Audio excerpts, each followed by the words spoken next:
Chapter 729. Actually, this really couldn't be blamed on Qin Guang. First of all, was he afraid at this time? Of course, he was still a bit afraid. Even an ace pilot couldn't withstand the explosion of an air crash. But based on his many years of piloting experience, he determined that although this kind of landing looked very frightening, the success rate wasn't low. Therefore, at this time, he was in a very complicated state of mind. He looked like he was afraid, but no matter what was said, at this time, all of his energy was focused on the plane that was rubbing against the ground. This kind of highly concentrated state was like a person walking while thinking about things, thinking about them and involuntarily humming a song. Therefore, the sparks and lightning on the runway continued, and Qin Guang's song didn't stop. For the current him, he probably only needed to do one thing, and that was to step on the brakes with all his might. As for everything else, everything was under control. Don't panic because panicking was useless. Before landing, he had already used his ability as an ace pilot to do the job of 3 people. He had done all the necessary things and left the rest to fate. When the plane finally ran 3/4 of the way across the runway, it was just as he said. The middle section of the 4 tires had also burst, and most of the fuselage was pressed against the ground. The sparks it brought were even more dazzling, and the scene looked simply ghastly. Fortunately, there were still the last 2 sets of 4 wheels to support it, not allowing the wing with the fuel tank to stick to the ground. Fire trucks and ambulances had long since rushed out from their respective standby positions, madly rushing to the end of the airport runway. Everyone's fists were tightly clenched, and the commander of the command center's eyes were glued to the screen. With every meter the A330 advanced, his heart rose an inch higher into his throat. Stop it for me. Don't rush anymore. We're going to rush out of the runway. Jiaodao Airport was a military base, and there simply wasn't as much room for the runway as there was for civilian bases.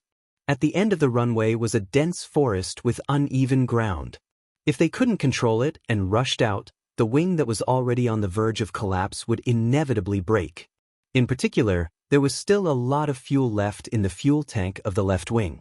Once the wing was seriously damaged, a large amount of fuel would leak out. Considering the ultra-high temperature produced by the friction between the fuselage and the ground, as long as this fuel came into contact with it, it would definitely ignite. Once it ignited, it would explode. I didn't believe in God before, but now I have to pray to the God of aviation. God, make number 333 stop. Hurry up and stop. Oh God, please bless 333's wings, bless 333's fuel tank, bless everyone on this plane. An air crash could only be considered safe if everyone was evacuated, because no one knew what would happen in the next moment. A disaster would always happen in an instant. The plane was priceless, but the lives of the passengers on board were even more important. Every time there was an air crash, it brought irreparable pain to the world. Aviation was no small matter, so every time there was an abnormal situation on the plane, as long as it could provide help to save the disaster, everyone would be mobilized in an instant. As long as it could increase the chance of survival for the people on the plane, everyone did not mind putting in the greatest effort. But today, the gigantic A330 and the more than 300 lives on it were all placed in the hands of a person who had no flying experience at all. Moreover, the person had persisted until the final stage of the forced landing. This was the first time in aviation history that such a thing had happened. There are only 2 steps left, hurry up and stop. Oh my God. Bless us. The person in charge of the command center prayed in his heart once again. His prayer would definitely come true, because in human history, the only living god of aerial combat, the god of aviation, the god he prayed to, was on the plane. This god was singing, stepping on the brakes, and looking at the forest that was getting closer and closer. Qin Guang, why don't I teleport you, but the price is very heavy. I might sleep for 100 years, really 100 years, but you definitely won't die. There's no way to stop. At this time, even Lioli was starting to feel uncertain. However, Qin Guang shook his head fiercely. This time, he didn't talk to Lioli in his heart, but shouted out loud, "Are you kidding me? There are still 2 tires that haven't burst. How can I leave? If I leave, who will step on the brakes? I said 2,950 meters, so it must be 2,950 meters. Absolutely. Never. Charge out. The chief flight attendant behind him didn't know who he was talking to, nor could she understand his roar in Mandarin. However, she could hear the determination in Qin Guang's voice, and from the bulging veins on the back of his neck, she could tell how much strength he was exerting in his arms and legs. The chief flight attendant glanced at the alarm again. The hydraulic auxiliary system had already failed. The intense friction had basically rendered the hydraulic auxiliary system on the plane useless. This meant that he was using the last of his human strength to fight against the brakes of this huge object. Oh my God! What are you still stepping on? In the face of this destructive power, what use is a little bit of human strength? No, he hadn't given up yet. What he was doing was not meaningless. Even if it was just a little bit of strength, it might just be the last straw to stop the plane.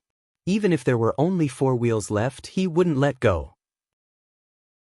The forest and the wall were getting closer and closer, as if they were right in front of him. The chief flight attendant no longer paid attention to the situation on the dashboard. Instead, she shut her eyes tightly. 200 meters. 150 meters. 100 meters.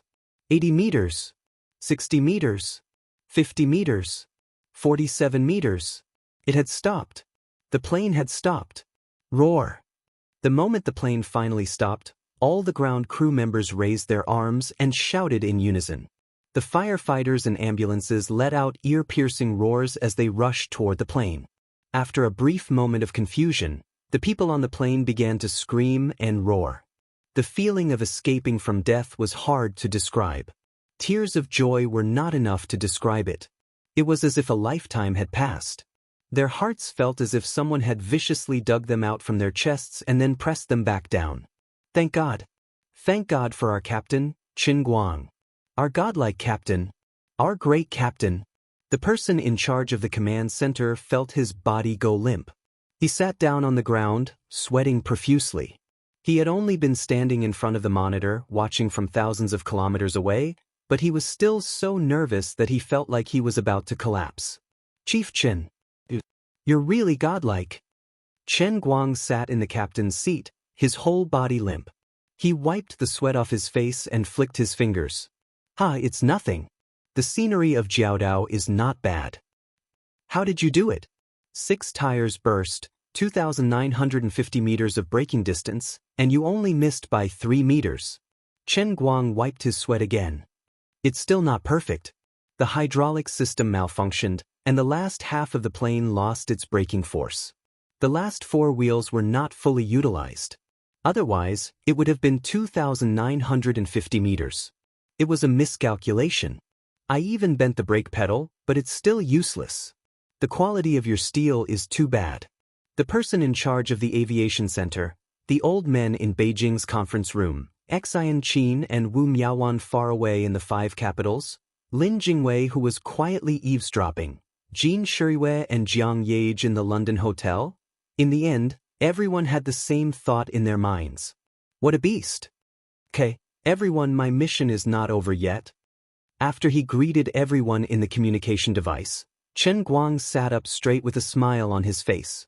He picked up the walkie-talkie with one hand and pressed the emergency button with the other.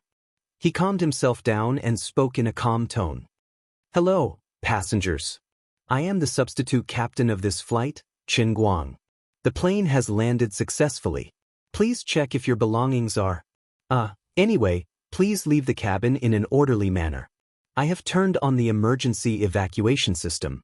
Please do not push or panic when you leave. Leave in an orderly manner. The fuel tank is well protected by me. There is no leakage. Everything is okay. In short, thank you for your trust. I did not let you down. Mother Earth protects us. The cabin once again burst into deafening cheers. This time, everyone was really sure that they were safe. Outside the window, a total of 8 fire trucks had rushed over and were spraying low-temperature fire-extinguishing foam at the floor and fuselage. Although there was no open fire at this time, cooling down was the first priority. The person in charge of the China Airlines command center widened his eyes. Even though he heard Qinguang say it lightly once, he still could not believe his eyes. He stared blankly at DL199333 lying dead on the ground. It was exactly as he said. 6 tires burst and stopped at about 2,950 meters. Unbelievable, this was a beginner flying a plane for the first time. How did you do it? How did you know it would be like this?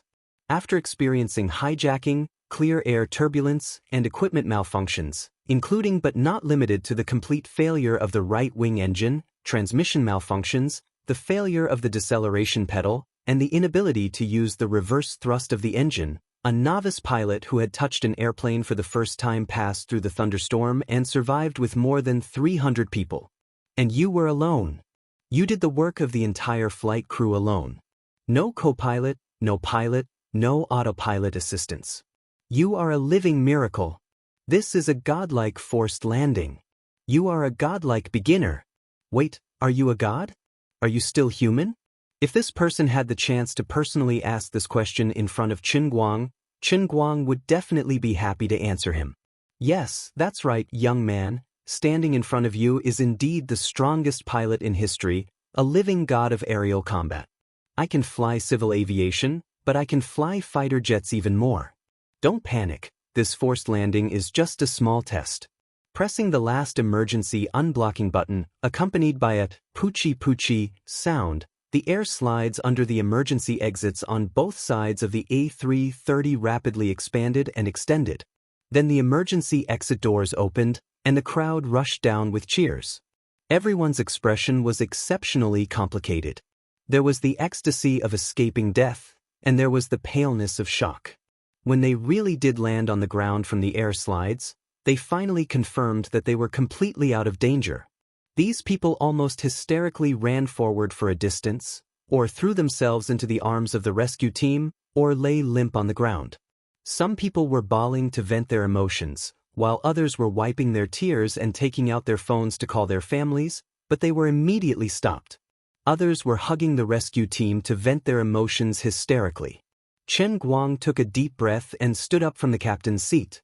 The well-trained purser had already gone outside one step ahead of him. She had to stand on her last shift and maintain the evacuation order. Sun Xiaoxuan was not in a hurry to leave with the others. She waited until everyone had quickly walked out of the corridor, and then she got up and walked to the cockpit. Her heart was pounding, and the thought in her heart was getting hotter and hotter. She wanted to fiercely hug him, she wanted to rub her body into the crook of his arm, she wanted to fiercely stick her lips to his, she wanted to crazily suck and smell his scent. In the past 2 days, she had really experienced too much with him. He was so perfect, so outstanding, so outstanding. Perhaps she was not worthy of him at all. Compared to the other girls who liked him, she was really insignificant, like an ugly duckling in a corner. But it doesn't matter, it doesn't matter. I'm not beautiful enough, not smart enough, not mature enough, and I don't have an illustrious status like the others. I really can't help him too much. But it doesn't matter, I have a heart that just wants to melt together with him. Sun Xiaoxuan walked faster and faster towards the cockpit as he thought about it. The cabin door had been opened a long time ago, and a faint light shone through the glass. A tall figure that could make one's soul yearn for a long time appeared in the cabin door, looking a little tired. He slightly lowered his head, and his steps were a little unsteady. He even had to hold on to the door frame when he walked, and he almost fell. Qinguang, are you all right? Sun Xiaoxuan's footsteps suddenly stopped. The slightly tired Qinguang looked up and saw Sun Xiaoxuan and her misty eyes. What's wrong? You're so nervous that you can't walk? As he spoke, he bent down and picked up Sun Xiaoxuan's waist. His originally unsteady steps suddenly became strong. I'll carry you out, it's not a big deal. Sun Xiaoxuan screamed, and before she could explain, she was lifted up by Qinguang like a baby. Her face suddenly turned red, and this time, she really felt weak. She wanted to explain something, but she couldn't open her mouth. Outside, the people who had escaped from death gradually hid far away in the pitter-patter of rain. The slightly chilly breeze and raindrops gradually calmed their emotions. The tears on their faces mixed with the rainwater, and gradually, They did not feel that they were crying anymore. Unconsciously, the experience of life and death together seemed to condense an invisible bond in the crowd, slowly bringing everyone together again. No one knew who reacted first, but he shouted, "That's right, where's our captain?" This shout was like a huge stone thrown into a small lake, and it violently caused ripples in the crowd. That's right, the captain who saved everyone's life, Qin Guang? Why hasn't he come out yet? Did something happen to him in the cockpit? Everyone, don't panic. Captain Qin will come out soon. He's too tired. The purser, who was watching Qin Guang walk over with Sun Xiaoxuan in his arms and left herself in the second-last position to adjust the air slide, heard the crowd's voices and shouted loudly. After she finished speaking, she leaped down. She was still halfway down when Qin Guang appeared at the door with Sun Xiaoxuan in his arms. His young face looked a bit tired, and his bald head was reflected by the falling rain. But at this moment, the image of him carrying the girl was so tall. The chief of Jiaodao Airport's publicity department, the only person present with the identity of a reporter, opened his single-lens reflex camera from afar and quickly focused. Then, with a click, he recorded this historical moment. The flash of the camera was like a signal light, and it made the crowd, which had temporarily quieted down when they saw Qin Guang appear, instantly boil over. Everyone raised their arms and shouted, "Hero! Our hero! Hero Qin Guang!"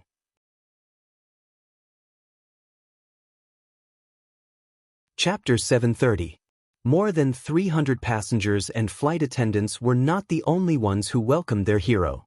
Hundreds of medical staff temporarily transferred from nearby hospitals were also doing the same thing. These medical staff were originally ready for battle, thinking that there would be a lot of injured people. However, the most serious injury was just a person's scalp that was accidentally scratched. They were the only ones who did not do anything. Only the fire trucks were still busy. Strings of low-temperature foam were sprayed at the joint between the plane and the ground. The temperature dropped little by little, and the crisis was completely resolved. Standing at the top of the stairs, Qin Guang heard the cheers coming from afar. He looked up and saw many pairs of arms raised high at him. He was a little excited, but he just smiled faintly. Then he bent down and put Sun Xiaoxuan on the slide, and he himself slid down from the other side. When Qin Guang landed on the ground, he initially wanted to continue hugging Sun Xiaoxuan. However, Sun Xiaoxuan had already stood up and wouldn't allow Qin Guang to continue hugging her. With so many people watching, she felt embarrassed. "Come on, let's get out of here." Sun Xiaoxuan just took Qin Guang's hand and led him to the other people who had gathered in the distance to escape from death. When Qin Guang and Sun Xiaoxuan got closer, the cheers and screams of the crowd involuntarily became louder and louder. The most emotional one was the music guy who was a little unhappy with Richard Clayderman and Qin Guang on the plane. He rushed up with a red face and said, "Mr. Qin, thank you." As he said that, he stumbled and fell to the ground in front of Qin Guang. Qin Guang was so scared that he let go of Sun Xiaoxuan's hand. What a big gesture! The others were also shocked by this guy's performance. They thanked him sincerely, which was natural. But the culture of kneeling was not popular in China. "You are making it difficult for us. Besides, you're a young man. It's one thing for you to kneel, but we're old, bosses and officials. We really can't kneel." However, Qin Guang immediately gave them a way out. He helped the music guy up and said, "Bro, I don't deserve such a big gift from you. Please get up, please get up. A man's knees are made of gold. Don't kneel to others so easily at such a young age. It's embarrassing." How could he explain that his foot had slipped? However, he reacted quickly and immediately thought of a way to save himself. Grabbing Qin Guang's hands, he turned around and shouted, "Everyone, let's do it together. Throw Mr. Qin up high." All right. 10 seconds later, Qin Guang was lifted up by more than a dozen people. They tossed him into the air, caught him, and repeated the process. Everyone was in high spirits. In the drizzle, he was lifted, dropped, caught, raised, dropped, and caught. Among the crowd, there were men and women, old and young, but the only thing that didn't differ was that everyone was looking at Qin Guang in the sky with incomparable gratitude in their eyes. The airport publicity section chief hurriedly picked up the camera at the side. Kacha, he took a series of photos, recording this scene under the rain. In the photo, Chen Guang was dancing in the air. His mouth was wide open, and his face was full of smiles. Together with the people below who were raising their hands to catch him, it formed a beautiful picture. Sun Xiaoxuan, the cute girl, was standing to the side. She slightly raised her head to look at the man in the air. Even if she only occupied an extremely small area in the corner of the picture and only had the side of her face, it still couldn't hide the infatuated worship in her eyes. When the news of everyone's safety was transmitted from Jiaodao Airport to China Airlines Command Center, the hundreds of staff here were boiling. Every time humanity triumphed over an air disaster, it was worth remembering. But these staff very quickly threw themselves into the next step of work. Aviation-related work was like this. The responsibility was greater than the heavens. They had to persevere day after day, year after year, to do every little thing well. Only then could they control the probability of a disaster to the lowest. The person in charge of the command center could rest a little. As the frontline leader of a related organization, when an accident occurred, he was fully deserving of being the first person in charge. The responsibility was great, but when everything was normal with his position, he didn't have to personally attend to everything. But he still decided to rush to Jiaodao Airport as soon as possible. After contacting Airbus and Pan Am, the three parties would work together to deal with the aftermath. He still needed to appear, and he also needed to coordinate the publicity work in the news report. Apart from that, he also needed to personally attend to matters such as commending Chen Guang, who had been ordered in the face of danger. Of course, this kind of forced landing that didn't develop into the worst situation didn't require him to personally appear. But considering that the other side was Chen Guang, the hot and fresh Guangdong General Bureau chief, he believed that he needed to personally go out and take the opportunity to establish a friendship with the other side. Of course, before leaving, he still had to make a report to the elders. Dear leaders, thanks to Director Chen's efforts, Pan Am Flight DL199333 has made a smooth landing. Except for the original crew members and the two hijackers who died, all the other passengers and flight attendants escaped safely. No one was seriously injured. On the other side, the projection of the person in charge of Air China once again appeared in the Yanjing conference room. Facing the camera, his face was flushed, and he suppressed his excitement as he spoke one word at a time. Good, very good, very good. Chen Guang did a good job. You guys also did a good job. Everyone did a good job. Okay, you go deal with the aftermath. You don't need to report everything to us anymore. When the communication connection was disconnected, old Jiang wiped the corner of his eyes without batting an eyelid and let out a long sigh. God really bless us. Old man Jean didn't say anything. Instead, he took a sip of tea with trembling hands and closed his eyes. No one knew what he was thinking, but his trembling hands betrayed his true feelings. The old man in the middle patted the table, signaling everyone to cheer up. God had mercy on Chen Guang. His communication with the internal force martial artist wouldn't be affected at all. I really don't know where that kid learned his skills. Although I've never flown a commercial plane before, and there are many differences between a commercial plane and a commercial plane, this kid really knows how to apply what he learned and solve this deadly situation. Unbelievable! At this time, an old man sitting in the corner exclaimed. This old man was one of the ace fighter pilots in Wuxia when he was young. We don't understand the young people nowadays. Old Jean finally spoke. He was implying something and he patted old Jiang's shoulder as he spoke. Old Jiang looked a little embarrassed. Before, Jiang Yage told Chen Guang in front of everyone that as long as he could survive, she would be his. At that time, everyone just thought that Jiang Yage mentioned it casually to encourage Chen Guang. After all, everyone thought that he was going to die. But now, he actually survived. According to Jiang Yage's character, since she said this, she must not be joking. She would take it seriously. But now, although Chen Guang and Jin Shiriyue said that they had nothing to do with each other, Jin Shiriyue had even confessed to Chen Guang in public. So, the relationship between the two old men suddenly became a little dirty. But just before, The old men had told Xinguang that as long as he could survive, they wouldn't interfere in the affairs of the young people. He didn't say it clearly, but everyone understood what he meant and knew what he meant. But that was just a casual remark. They didn't expect him to survive. Did they really have to give their two precious granddaughters to Xinguang? The more they thought about it, the more likely they felt that it was possible. Since Jiang Yage dared to say it, Jin Shuiwei must have known about it. Maybe the two girls had reached some kind of terrible compromise. It was really scary to think about it. But could they go back on their word now? What kind of status do we have? How can we easily take back our words that have been spilled out? Besides, Chen Guang had a hard time escaping from death. Maybe he didn't even care about this problem. How could they take the initiative to mention it to him? Wouldn't it be a disgrace? What should they do this time? Forget it, so be it. The boat will cross the bridge when it comes to it.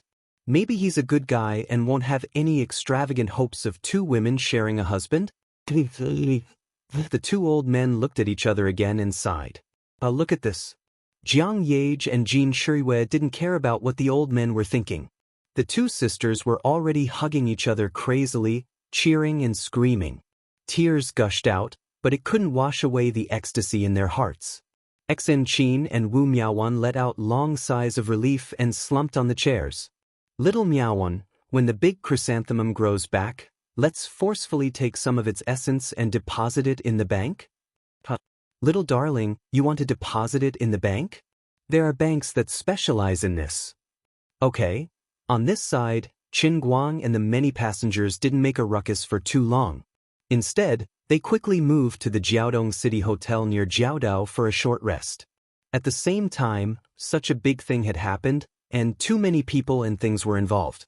Adding on that, the result was positive and gratifying, and it was a Pan-Am flight, an international airline. Air China had a simple discussion and consulted the higher-ups. They decided to publicize it in a high profile and set an example. After obtaining permission from the higher-ups, countless reporters were like diligent ants, crazily flooding into Jiaodong City from Yanjing. The person in charge of the Air China Command Center personally led the team and was the first to board the nearest small passenger plane from Yanjing to Jiaodong City. Other than that, the staff of Pan-Am and Airbus were also setting off and hurrying over. Although the plane crash had ended, it wasn't a collision between vehicles, but a plane crash. Even if no passengers were injured, there was still a lot of aftermath work that needed to be done. The two hijackers and the sacrificed crew members also needed to be properly settled. Before all the other units, Huaxia's Central TV Channel 1 was the first to organize the relevant reports. At this time, the audience watching the Central TV Channel 1 variety show, Challenging the Impossible, first saw a line of notification on the bottom half of the screen. Hello, audience friends. We will now broadcast an urgent piece of news. Please forgive the inconvenience. The original program will continue broadcasting in 10 minutes. Challenging was a high-quality variety show launched by the Central TV in the past 2 years. It was hosted by the popular host, Sibeli, and covered extreme challenges in many areas such as skills, stamina, and brain power. While the show showed the contestants challenging all kinds of impossible tasks and stories, it also focused on challenging oneself and understanding oneself. The show was a journey of exploration with humans as the target. It was an exploration of the potential of life and a praise for ordinary life that surpassed themselves. It started from the most primitive bravery of humans. It showed people's courage and spirit to challenge themselves and not just show their unique skills and limits. The domestic ratings of this show were not low. Although it was 10:30 on a Monday morning, the usual working and studying time, there were still many loyal viewers who were either on their shifts or secretly watching while going to work or going to school. The notification that suddenly popped up in front of everyone made everyone curse. I've been waiting so hard for a whole week just to watch a program and have some fun, and you're going to give me 10 minutes of other news for no reason? I was squatting in the classroom watching variety shows, and you broadcast news for me? Animal. Bad review. Get lost. Change the channel. What's going on?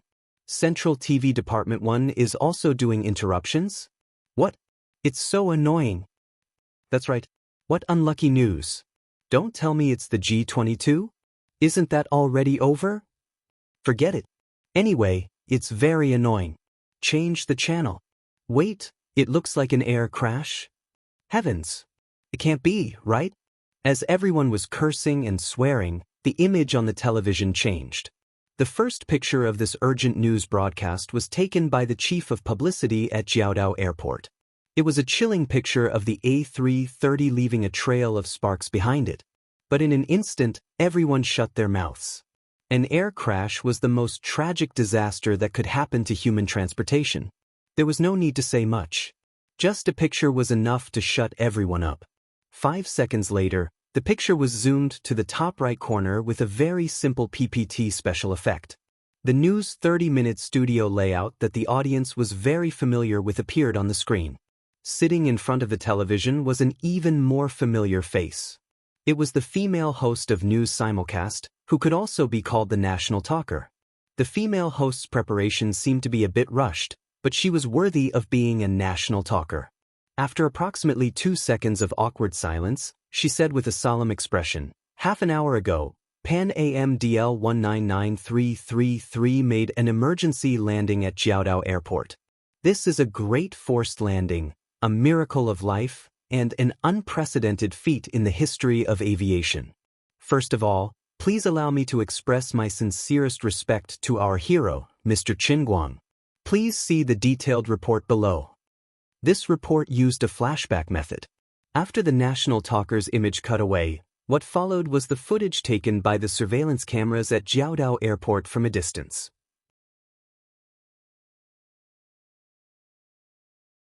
Chapter 731. In the drizzle, the huge Airbus A330 swooped down from the sky with an ear-piercing screech and then landed on the ground. The brakes madly braked, bringing up billowing smoke. Then the first set of brake tires burst, and the nose of the plane hit the ground, and sparks flew everywhere. Then, the second set of brake tires burst, and more than half of the fuselage stuck to the ground, continuing to drag out more sparks, and crazily throwing out broken fuselage parts. In the camera, the fragmented shell of the plane dragged all the way. Finally, this behemoth finally stopped only a few dozen meters away from the end of the runway. Even because the surveillance camera was shooting from the rear, it gave people the illusion that the plane had already rushed out of the runway. Thick smoke continued to rise from under the plane, and the fire trucks quickly gathered. Before they got close, water columns and fire-extinguishing foam had already been madly sprayed. The ambulance followed closely behind the fire trucks, on standby. This scene was like the scene of a disaster movie. Without waiting for the national mouthpiece to explain, the millions of viewers in front of the TV immediately understood that this was really a terrible accident. Wait, just now, the national mouthpiece first said it was a forced landing, what miracle, what heroic feat, and then said to thank the hero? TSK, we all know, the usual routine of the official mouthpiece, they can also make a funeral a happy event. Truly shameless to the extreme. It was obviously an accident, but they can forcibly say it was a forced landing. Are they trying to create a model and boast about heroes? Today, we people have become smarter, we won't be fooled. But then, the special news that reached 10 minutes long made everyone clearly understand one thing. This time, it was really not a funeral, but a real heroic legend. Next, the news moved the time to before the hijacking. First, it briefly introduced the crew of Flight DL 199333 and the flight information. Then, the screen showed the cockpit surveillance video provided by Pan Am, the tragic gunfight, and the arrogant shouting of the robbers. Then, the brave captain fought with all his might and perished together with the criminals. Then, the news briefly introduced another accident, because the crew was shot, then the plane went into an unmanned state, and finally crashed into the sea, no one on board survived. At this time, people finally realized the seriousness of the problem. What happened next completely subverted everyone's outlook on life and the world. Qin Guang appeared in the cockpit. Some viewers knew Qin Guang, and as soon as he appeared, they saw his name. Isn't that brother omnipotent? Why is he on this plane? Isn't this too unlucky? The news broadcast on the television was still going on. Chen Guang first used an unimaginable method to find the bomb that the terrorists had hidden in the plane in the cargo hold. This was the first time the crisis was resolved for the plane. But their luck is very bad.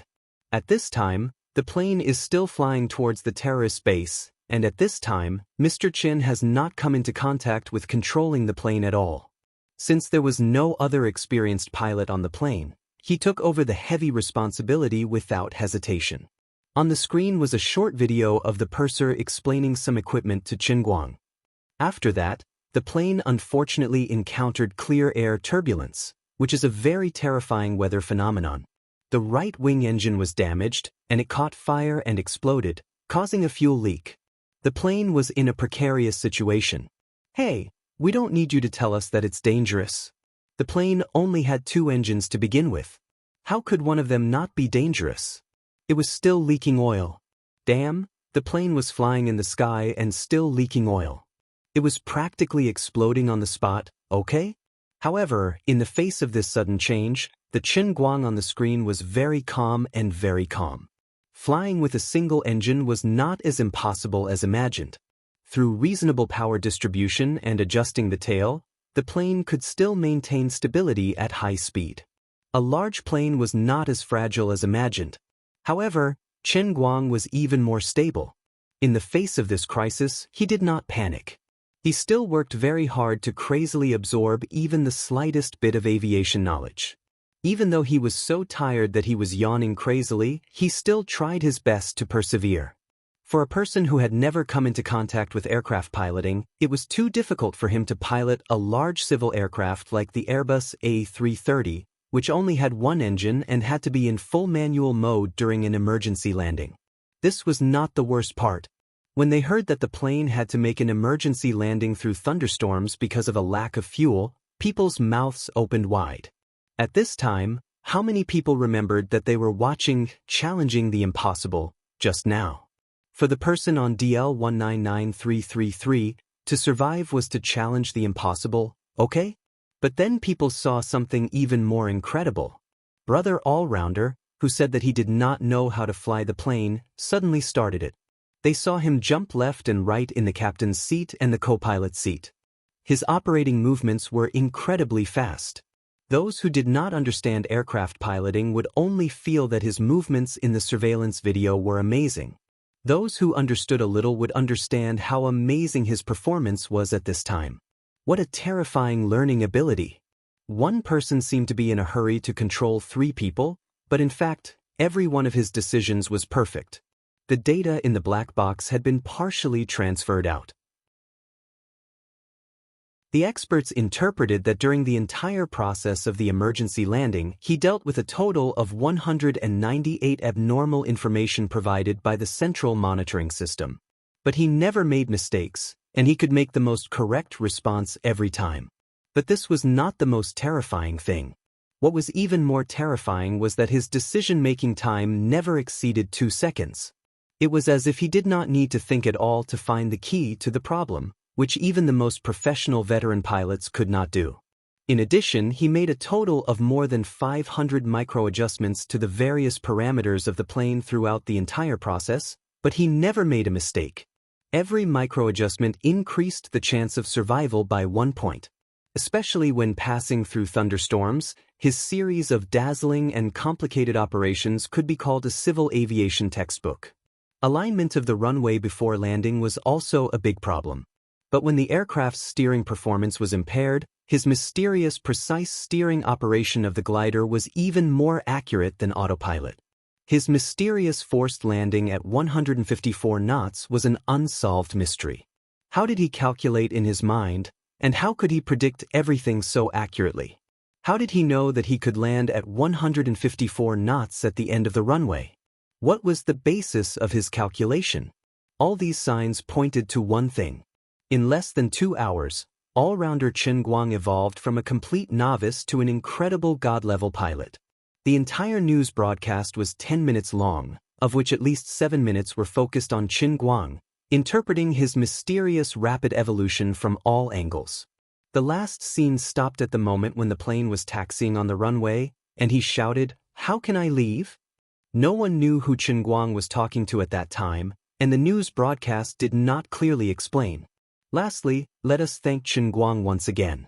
We would like to thank Captain Frank, who sacrificed his life to fight with the criminals. We would also like to thank the crew of DL199333, as well as the staff of the Air Traffic Control Center. It is because of your efforts that 300 lives were saved. You are heroes. More detailed reports and press conferences will be broadcast in the next few days. After this news broadcast ended, the screen of the Impossible Challenge reappeared in front of the TV. But although these loyal viewers of the Impossible Challenge were watching the TV and listening to the shouting and roaring of the contestants, the program that they were watching with relish suddenly became dull.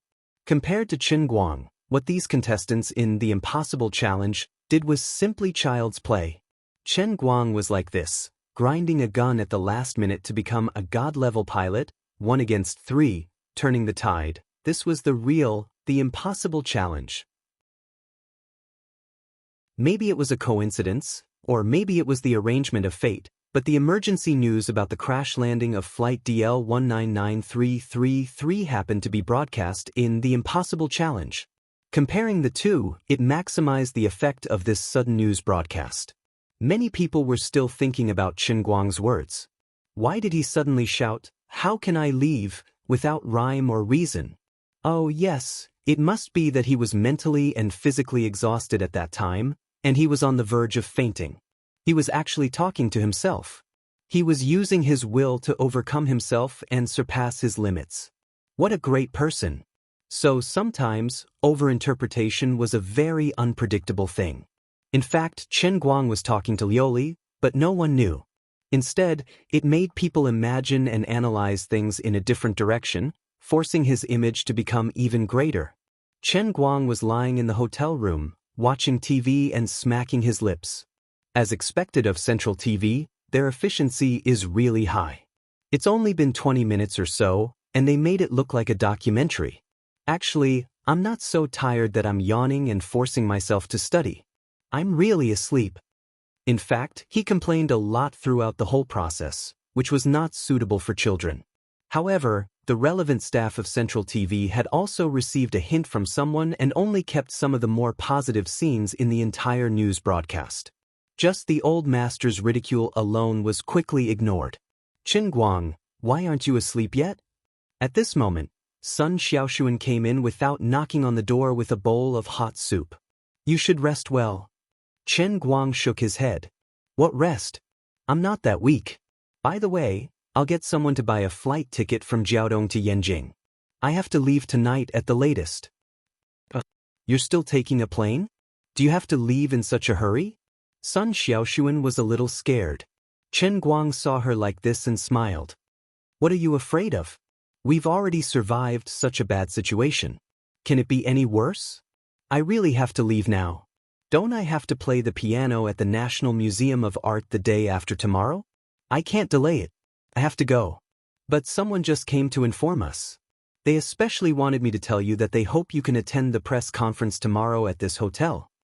Chen Guang curled his lips. I'm not going. I don't have time to sing praises. I'm busy. You're really not going? Chen Guang nodded resolutely. I won't go even if you beat me to death. My time is precious. 10 minutes later, he changed his mind because he heard that this press conference would be broadcast live all over the country and even the world. There was no doubt that it would attract a lot of attention. It would be a pity to waste such a good opportunity to promote himself. The most important thing was that since it was a live broadcast, he would definitely be interviewed. He couldn't control his words.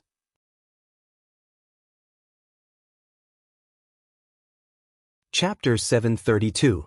Other than that, what prompted him to change his decision was that he would be able to meet the relevant person in charge of Pan Am at the press conference, as well as Captain Frank's family. Since he had said he would take care of Captain Frank's daughter, Elsa, he had to do it. For him, money wasn't a problem. To be able to escape successfully, besides his own hard work, he also had to thank Captain Frank's final desperate struggle. Without him opening the cockpit door, even if he had 1,000 abilities, he wouldn't have been able to use them. That night, a more detailed report on the forced landing came out. This time, Central TV Department 1 simply did a half-hour-long special report. The investigation into the cause of the accident and the hijackers was still in progress and had yet to reach a conclusion. Therefore, the special report still focused on Qin Guang, but at the same time, it also explained in more detail the bravery and fearlessness of the original flight crew in their fight with the hijackers. However, the impact of this incident on the internet wasn't limited to just Central TV. As early as the first emergency news broadcast in the morning, this incident had gradually become a hot topic on the internet. Whether it was domestically or internationally, the attention paid to the plane accident was already extremely high. Moreover, this accident was mixed with a terrorist attack, a savior hero who had appeared out of nowhere, and other hot topics. Several photos taken by the publicity section chief of Jiaodao Airport appeared on the internet after receiving permission from the relevant departments. Among them, 3 were the most popular. They were the one of the plane dragging sparks as it rushed forward on the runway, the one of Qin Guang holding Sun Xiaoxuan and standing at the escape exit, and the one of Qin Guang being thrown into the air by the crowd. These 3 photos, whether it was the lighting or the angle of the shot, or even the people and objects in the shot, perfectly matched the metaphysical beauty of photography and were extremely representative. The limelight and craze on the internet soared to the sky. An omnipotent Superman, Qin Guang's name once again shot to the sky. He really was omnipotent. He knew everything. Or rather, even if he didn't know some things before, as long as it was necessary, he could learn and apply it on the spot, and he could do better than anyone else. For example, Qin Guang's own Weibo, under the control of the staff of Tianguang Agency, had reposted the photo report posted by the official Weibo account of Central TV News. Under this Weibo post, in addition to the busybodies and fans who came on a pilgrimage, there were also some teachers and students in the field of aviation. I'm a senior lecturer at Southwest Aviation Academy. I have 20,000 hours of safe flight time. From my professional point of view, I can tell you that what Mr. Qin has done is unprecedented in the history of civil aviation. Aside from the fact that he was a beginner, the A330 was a modern large commercial airliner. Even with a complete automatic control system, it still required at least 2 people to operate it. After switching to manual mode, it was almost impossible to be as precise as Mr. Chen's. I admire him very much. I can even say that as a retired civil aviation pilot and a 60-year-old astronaut, I worship him. That's Professor He upstairs. I'm a level 17 freshman, and I also think that Brother All-Rounder is simply too strong. I am a retired fighter pilot, and I completely agree with Professor He. Mr. Chen's flying skills and piloting skills are outstanding even on a fighter jet. I want to become a pilot. Recently, I no longer worship Brother Chun, but Brother Guang. All-Rounder Qin Guang is invincible. I told you a long time ago that Brother All-Rounder is invincible. Anyway, I'm his die-hard fan. Unlike previous Weibo posts, this time, Qin Guang's Weibo post was full of positive comments. There was not a single negative comment. It couldn't be helped. At least, there was no negative comment on this matter. If they continued to criticize him at this time, they would be going against everyone and against morality. This incident also shut up the people who criticized him a few days ago about the movie incident. On the other hand, the new fans attracted by the arm wrestling competition were overjoyed. A new question gradually appeared in everyone's mind. Was there anything in this world that Brother All-Rounder couldn't do? Many of the negative comments and haters who were attracted by the movie also began to panic. Could it be that the rumors were wrong? That Brother All-Rounder was actually a good actor? That couldn't be, right? Wasn't that too much of a scam? A lot of people touched their faces nervously. They had an ominous feeling. When Women was released, would their faces be slapped swollen by him from a distance?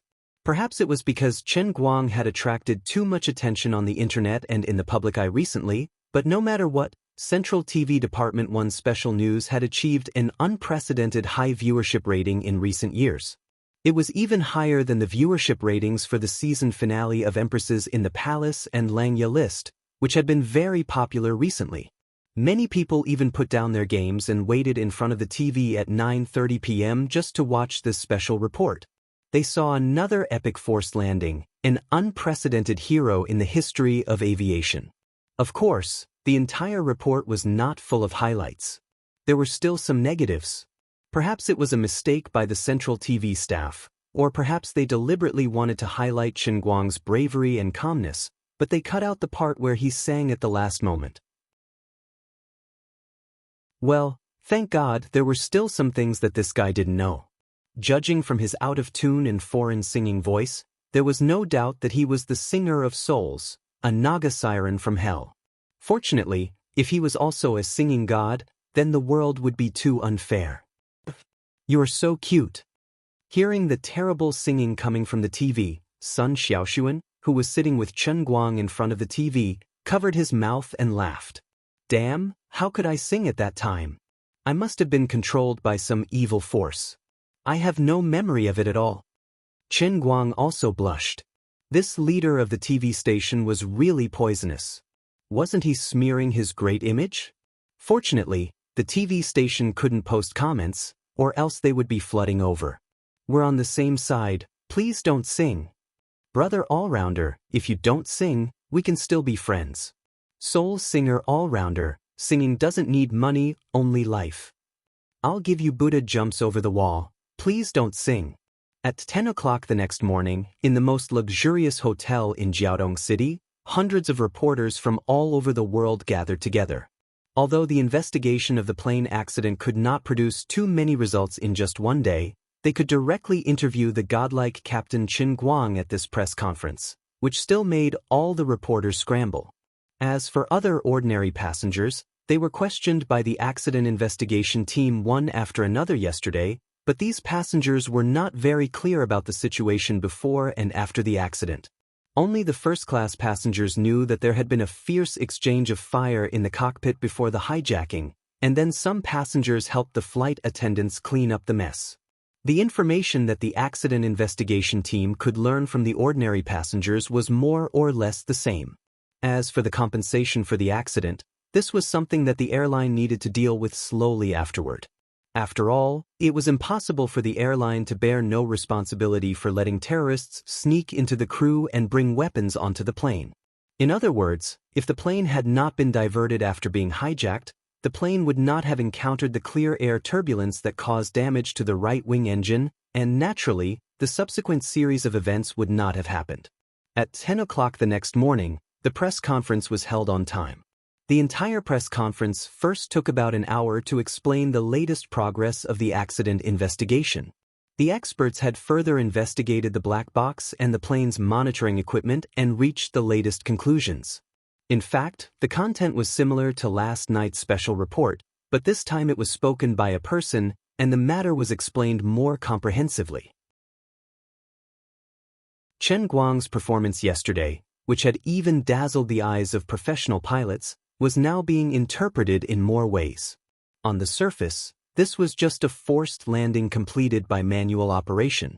All of Chen Guang's operations in this process were open and transparent, and the electronic equipment accurately recorded his every move. Machines would not lie, would not deceive people, and would not forget anything that should not be forgotten. Therefore, although ordinary people could not see Chen Guang's series of operations, it was completely open and important reference information in the aviation industry. Humans also used this method to work together to push forward aviation's safety step by step.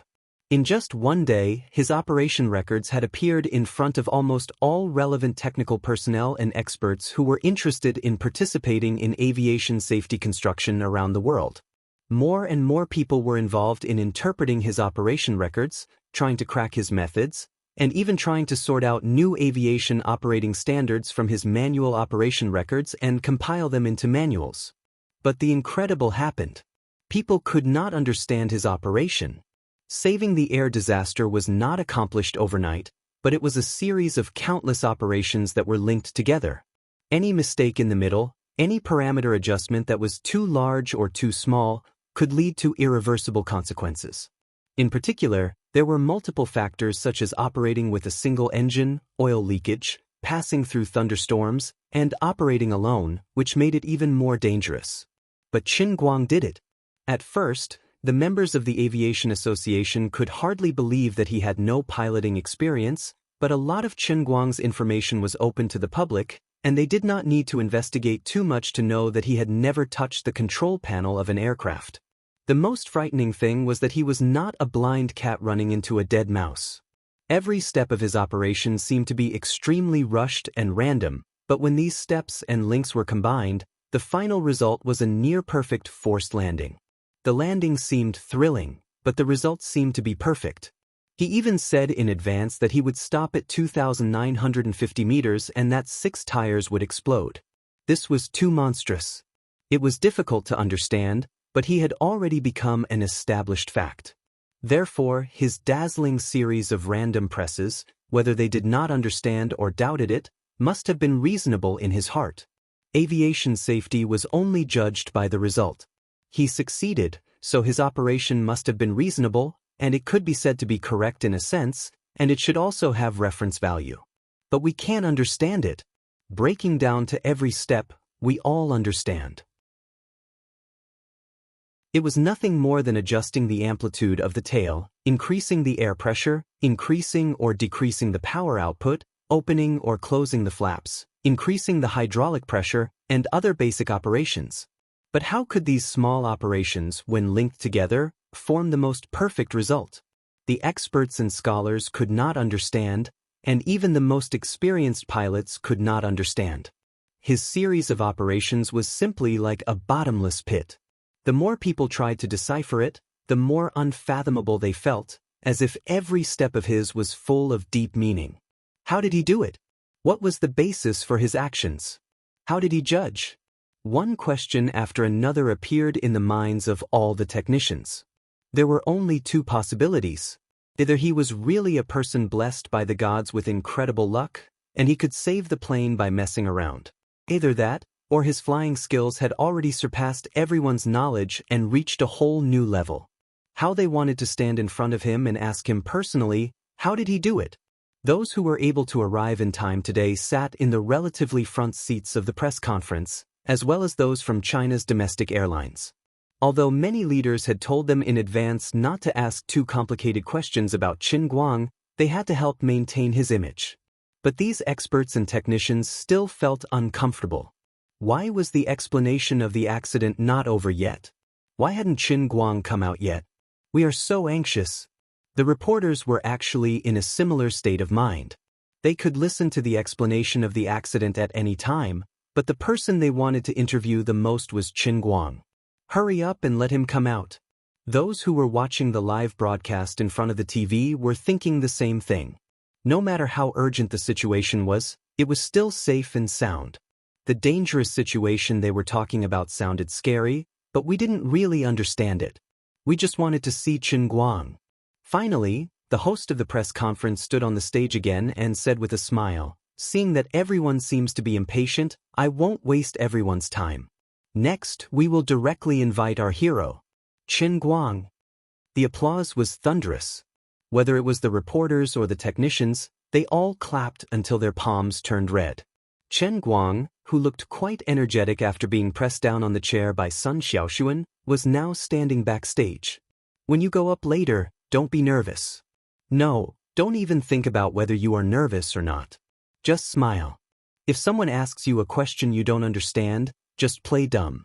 If you really can't answer, just say that you have no comment." Sun Xiaoxuan wasn't qualified to go up, but Chen Guang was going up.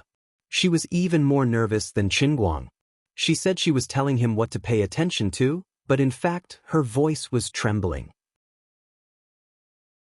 Chen Guang was amused by her silly and cute look. He patted her head and said, "What are you thinking about? This is just a small scene." He smiled and stepped out of the backstage. The applause outside was even more enthusiastic. "Mr. Chen, please say a few words to everyone," the host said as he handed the microphone to Chen Guang. He took the microphone and coughed twice. Then the audience gradually quieted down. Chen Guang raised his head and looked straight at the camera. There wasn't a smile on his face. He knew that there were at least millions of eyes watching him from all over the world.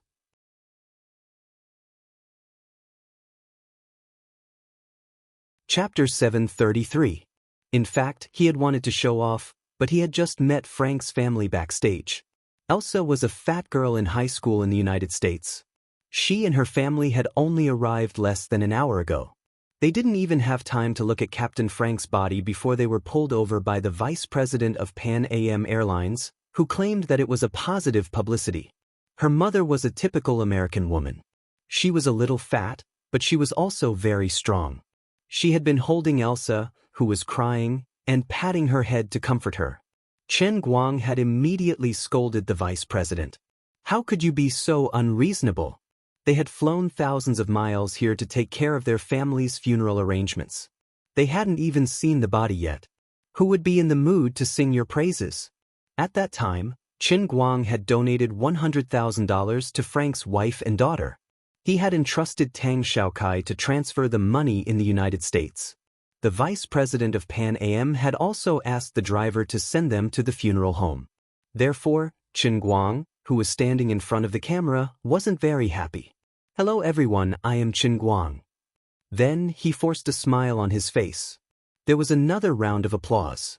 Just now, the host asked me to say something. I think they wanted me to brag about my contribution to this incident in a heroic tone. But what I want to say is that the real hero isn't me. I just did what I could. The so-called saving people was actually more because I didn't want to die. Looking at the results, I did save everyone's lives. But I can't deny that if there was a parachute in the plane, I would have run away alone. So, I really can't bear the title of hero. There was an uproar in the audience. Who would say that about themselves? You should take all the praise that was given to you. How do you want us to go back and write a script? Who would say that they would run away if there was a parachute when they saw that they were already a hero? The audience in front of the TV was even more confused. Why are you being so humble? Even if you say you are not in the mood to talk, don't want to talk, and don't want to talk, you are still a worthy hero. What do you want to say? Chen Guang did not pay attention to the conference room that was getting out of control. Instead, he continued. It might sound unbelievable, but it's the truth. Even if I hadn't seen the cockpit of a plane before it happened, it doesn't matter. I'm not a hero, but I'm a genius. I did learn how to fly a plane in 2 hours with the help of the purser and the air traffic control center. I memorized the name of every piece of equipment they mentioned, as well as all the key points of operation. Other than that, it's in my head. As he spoke, he pointed at his own head. I've formed the entire plane into a whole. So, even if they only mentioned it briefly but didn't go into detail, I've completed it myself and created a complete plane in my mind. Maybe some people will think I'm bragging, but I don't care. How can I be so arrogant? How can someone shamelessly call themselves a genius? But that was the truth. I knew I could do it and I really did it. What might be a fantasy to others is a piece of cake to me. That's why I said I'm not a hero. I just did what I could. It was within my capabilities, so it wasn't difficult. I call my ability the meditation learning method. I don't know if others can do it, and I can't describe this mysterious feeling. Maybe it's my personal talent. Yes, that's right. I'm bragging again. After saying that, he forced a smile and spoke in a joking tone. When the reporters heard this, they didn't quite understand how impressive it was. However, the experts and scholars sitting in the front row, as well as the people in the aviation industry watching the live broadcast in front of the TV, were all shocked. Chen Guang answered the questions in their hearts. He really learned it. He couldn't possibly brag about this, because it would be too easy to expose it. What a terrifying genius. His meditation learning method was simply nature-defying. I also know that many of the experts here want to ask me how I made many decisions at that time. It's okay. Regarding this matter, regarding the more than 500 operations that you've calculated, I'll write a more detailed explanation in a few days. I won't go into detail today. When the people in the aviation industry heard this, they were a little disappointed, but more than that, they were pleasantly surprised. What I want to talk about today is someone else. The real hero isn't me, it's Captain Frank. If he hadn't died with the criminals and opened the cockpit, I wouldn't have been able to do it even if I had 10,000 skills. We might not have died in the plane crash, but we would have been taken to the terrorist organization's base. Of course, we might still have encountered clear sky turbulence. Who knows? So, the real hero is Captain Frank and the other 2 crew members. I really don't deserve it. Hey, I'm done. After saying that, Qin Guang turned around and was about to leave. Wait, Mr. Qin, please wait. The Pan Am vice president quickly came over. He held another microphone in his hand and said quickly, "It's not over yet." Without waiting for Qin Guang to speak, he immediately took out a box and opened it. Inside was a dazzling golden medal. Mr. Qin, this is the Hero Medal jointly awarded by the International Airline Federation. It is only awarded to heroes who have made significant contributions to the aviation industry. Although you've been modest, there is no doubt that in this accident, you have indeed saved the lives of 300 passengers and staff, as well as the reputation of Pan Am. Therefore, please accept the Hero Medal that represents our highest respect. Under the lens of hundreds of reporters, the Pan Am vice president handed the golden medal to Qin Guang with both hands. He had a very attentive smile on his face. Qin Guang looked at the medal-like thing in front of him. He didn't really want it. What kind of person is this old man? You actually dare to fool me with a gold-plated medal? The Pan Am vice president's hand was a little stiff. Well, Mr. Qin, every holder of the Hero Medal is a lifetime honorary VIP of major airlines in the world. Every year, they can enjoy free first-class tickets from major airlines in the alliance for an unlimited number of times. Currently, including you are the 9th holder of this medal in the world. The old man's face was still smiling, but his heart was screaming. Brother, hurry up and take it. It's so heavy. The flashbulbs flashed wildly. It's so dazzling. I'm so embarrassed. Qin Guang's eyes lit up. Free first-class tickets? Unlimited number of times? I can have that. He finally reached out his hand. Thank you, thank you. I don't deserve it, I don't deserve it. Although he said he didn't deserve it, his hands didn't slow down. The moment he took the medal, the camera flashed again. The old man's eyes were as big as a cow's, but he quickly maintained his smile. This photo was likely to be published in Time magazine. He still had to pay attention to his image. Bro, are you poisonous? You keep taking pictures of my eyes. Are you trying to stuff the lens into my nostrils? Finally, the photo was taken. The Pan Am vice president and the person in charge of China went up to say a few words. This time, the Pan Am vice president remembered. In front of everyone, he patted his chest and said that he wouldn't mistreat the families of Captain Frank and the other crew members. He also said that Qin Guang had just donated $100,000 backstage. The audience and reporters in front of the TV also applauded. As for Qin Guang's fans, they were even more touched. This was true sentiment. He wasn't a hero, but he was a true hero. When other people donated, they would want the whole world to know. Look at our brother all-rounder. He donated backstage without saying a word and didn't even say anything. If it wasn't for the tactful boss pointing it out, he might have really done a good deed without leaving his name. Such a brother all-rounder, we fans are righteous. Next, it was time for the reporters to interview. Qin Guang's mood improved. After all, the dead were gone, and the living couldn't be immersed in sadness. Qin Guang didn't have much of a relationship with Captain Frank. He had done what he needed to do. He donated to ensure the livelihood of his family. $100,000 was enough for Elsa to graduate from university and help him leave his name. Good. He collected his emotions and prepared to give the guys who were interviewing him a surprise. What were your thoughts before the plane landed? The first reporter who rushed up asked a very boring question.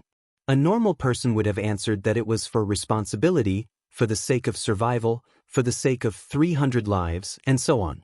But who was he facing? It was the unreasonable Master Guang. He rolled his eyes. What was I thinking? I had no thoughts. My mind was completely blank. Have you heard of meditation? Epiphany? It was such a magical state. My whole body was empty, and countless numbers flashed through my mind like lightning. Swoosh, swoosh, swoosh. It was as though I was wandering in a sea of data. I seemed to have transformed into a calculator, just like in the Matrix. Then, I raised my hand and grabbed a number. The tail wing rotated by 0.5 degrees. That's right, just like that. I completely turned myself into a machine. That's why I could perform so perfectly, jumping between two positions without making any mistakes. I didn't have any distracting thoughts at all. I even forgot who I was. Chen Guang didn't call this art. This was called the art of saying things to the point. The reporters widened their eyes and couldn't say anything for a long time. Bro, this is a very serious and global press conference. You're telling this story like it's in a fantasy novel. Why aren't you playing by the rules at all? You must be messing with us, right? That wasn't the end. He was worried that his international friends wouldn't understand, and he was also worried that the overseas broadcast would edit out his words. It was also possible that the guy who translated at the same time was scared silly. He switched to English and repeated it himself. You even brought your own translator. The first reporter retreated in defeat and was replaced by the next. Brother Allrounder, how did you do it back then? I still find it hard to believe. Chen Guang shrugged. Don't ask me. I don't know how I did it either. But it wasn't difficult. It really wasn't difficult. It was very easy and casual, like drinking soup. Have you seen my other competition videos? As long as I want to learn something, I can easily learn it to the extreme. If you still don't believe me, you can follow my Weibo when you go back. Search for Allrounder. The first one that pops up with 21 million followers is me. It has all my personal videos. I'm honest with you. Mr. Chin, your Weibo followers are almost 25 million now. Is that so? I haven't really looked at my Weibo recently. I've been too busy. Even if he was beaten to death, he would never admit that he had handed over his Weibo account to someone else. The second reporter also retreated in defeat. The third reporter rushed forward. Mr. Chen, have you ever thought that if the forced landing failed? No, I have never thought about it. In my life dictionary, there is no such thing as failure. The third reporter retreated. The fourth. Mr. Chen, in such a critical moment, who are you thinking about? No one. I'm just afraid of death. I don't want to die. I want to live. On the other side, Air China's representative and Pan Am's vice president were also shocked by this guy's unscientific way of answering questions. When other celebrities answered reporters' questions, it was because they didn't want to say anything. They were afraid that they would accidentally step into a trap and get taken out of context, causing trouble. You, on the other hand, can't wait to write a web novel on the spot. It's like telling a story. When reporters interview others, they have to work hard to pick out the words from their words. You really don't need to pick out the words. Every word you say is a scoop. The reporters all said that there was too much information for them to criticize. Today's questions will end here. Mr. Chin is a little tired. Before the departure, Air China's representative received orders from the elders to help Chen Guang establish a heroic image. But you're tearing down your own stage. I'm so tired. So, he decided to let the press conference end quickly. Luckily, those experts heard that Chen Guang was going to write a detailed analysis and didn't ask any professional questions. It was just right to end it now. But how could Chen Guang do that? He still had the most important sentence to say. Wait, let me answer one last question. Chen Guang silently pushed away Air China's representative, who was trying to drag him away, as he tightly held onto the microphone. All right. Then, this question will be asked by CCTV's Old Chin. Air China's representative personally picked a veteran reporter. This person was famous for his moral values. He would definitely be able to control the situation and not give Chen Guang a chance to perform. Mr. Chin, then, although you are very humble in my heart, you are a hero who turned the tide. We have also seen that you have already achieved extraordinary achievements in many areas. As a role model for today's youth, do you have anything to say to today's youth? Air China's representative secretly gave reporter Old Chen a thumbs up. As expected, his moral values were correct.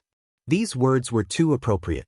He didn't believe that Chen Guang could still come up with any more tricks. Chen Guang was also stunned. He hesitated for 3 seconds. It was a bit difficult to draw from this question. Or should I just do a super strong twist? All right, I can only do this? Of course. It's very important. I have a very important piece of advice. It's very precious. Everyone immediately sat up straight. Even the other reporters, who were disappointed that they couldn't ask any questions, nervously clenched the recording pens in their hands. My advice to young people is that I welcome everyone to my concert. Tomorrow night at 8, we will meet at Yanjing's National Gallery of Art. If you can't come to support me, please log onto the Tomato channel and broadcast it live. The webcast will be broadcast live on Bamboo and YouTube platforms. Log onto Chen Guang's concert and don't change the channel. Old Chen was dumbfounded. What happened to the advice? I just wanted you to say something inspiring. Why did you advertise yourself? Air China's representative slapped his forehead. He didn't know why, but he wanted to strangle him. As a result, tens of millions of viewers around the world were forcefully ambushed by him in the stiffest and most rigid public advertisement in history.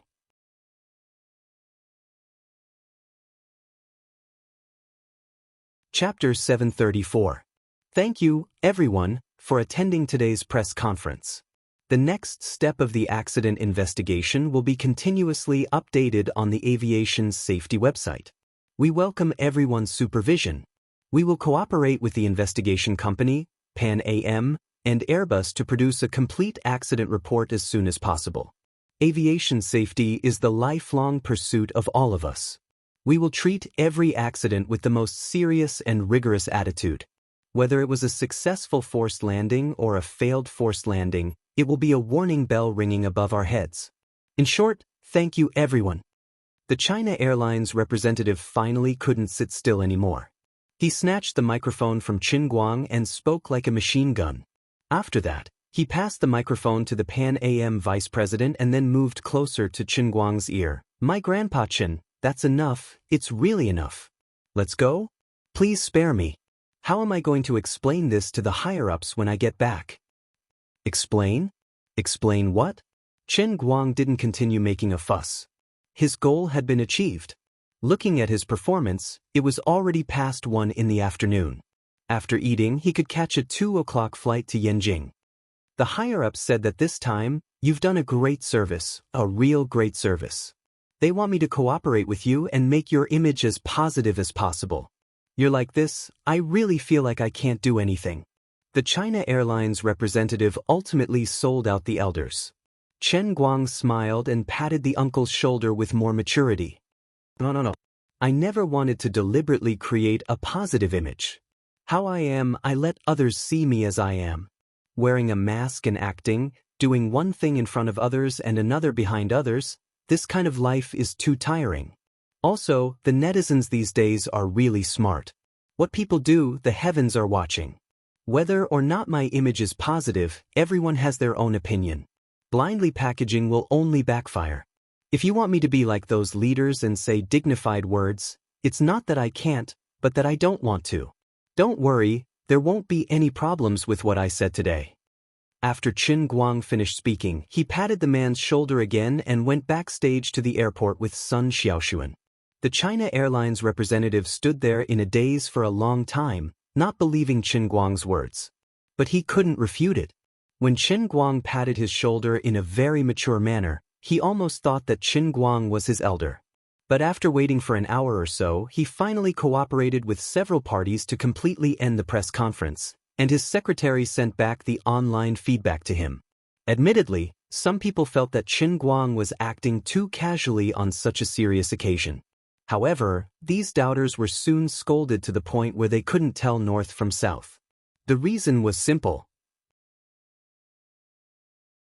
No matter how much trouble he caused at the press conference, he was the one who stood up bravely at the moment of life and death and turned the tide. No matter how beautiful his words were, it was useless. Qin Guang did the right thing. No matter how much he pushed the credit to Captain Frank, everyone knew that he was the real hero. As for his seemingly nonsensical explanations, such as the Matrix and everything being ethereal, perhaps what he said was true. Otherwise, how could he explain that he could do the work of 3 people? He might seem to be acting cute, but he was actually speaking the truth. Also, he said he was a genius? That's right, we all think so too. We have been his fans for several months. Really, we have never seen him lose. Advertising himself at this serious press conference? Why not? If it wasn't for him, this wouldn't be a press conference. This would be a memorial service. You say he doesn't respect the dead? Have you ever seen someone who doesn't respect the dead? It was fine if he gave his credit to others, but he actually secretly donated 100,000 US dollars. That was 100,000 US dollars, equivalent to 600,000 renminbi in cash. Did he have the obligation to donate? No, not at all. But he had already done it first, and he didn't even think of showing it off. He even gave it to others.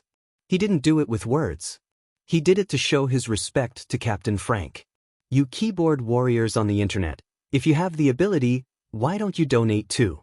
A true hero can be willful, and has the right to be willful. So the worries of the China Airlines representative were completely unnecessary.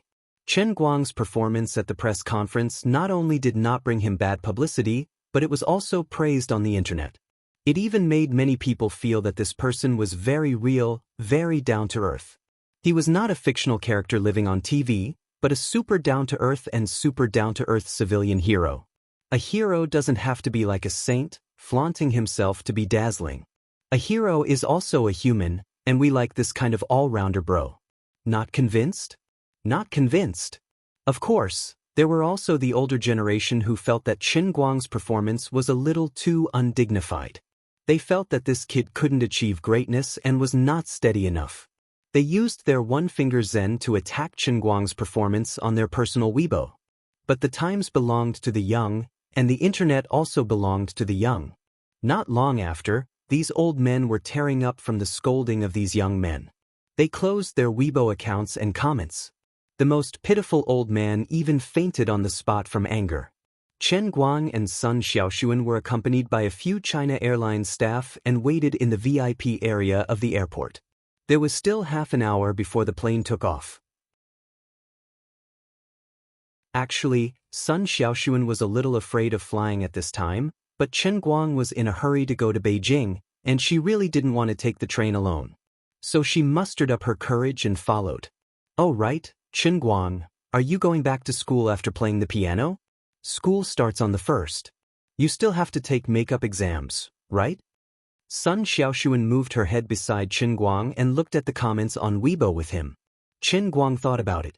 The cultivation pills Wenwen gave him had been used up recently, and he was almost out. There was no conclusion to the matter with the martial artists, and it was hard for him to let it go. Recently, the production of his faith value had skyrocketed. He might as well stay in Yanjing and be closer to Wenwen.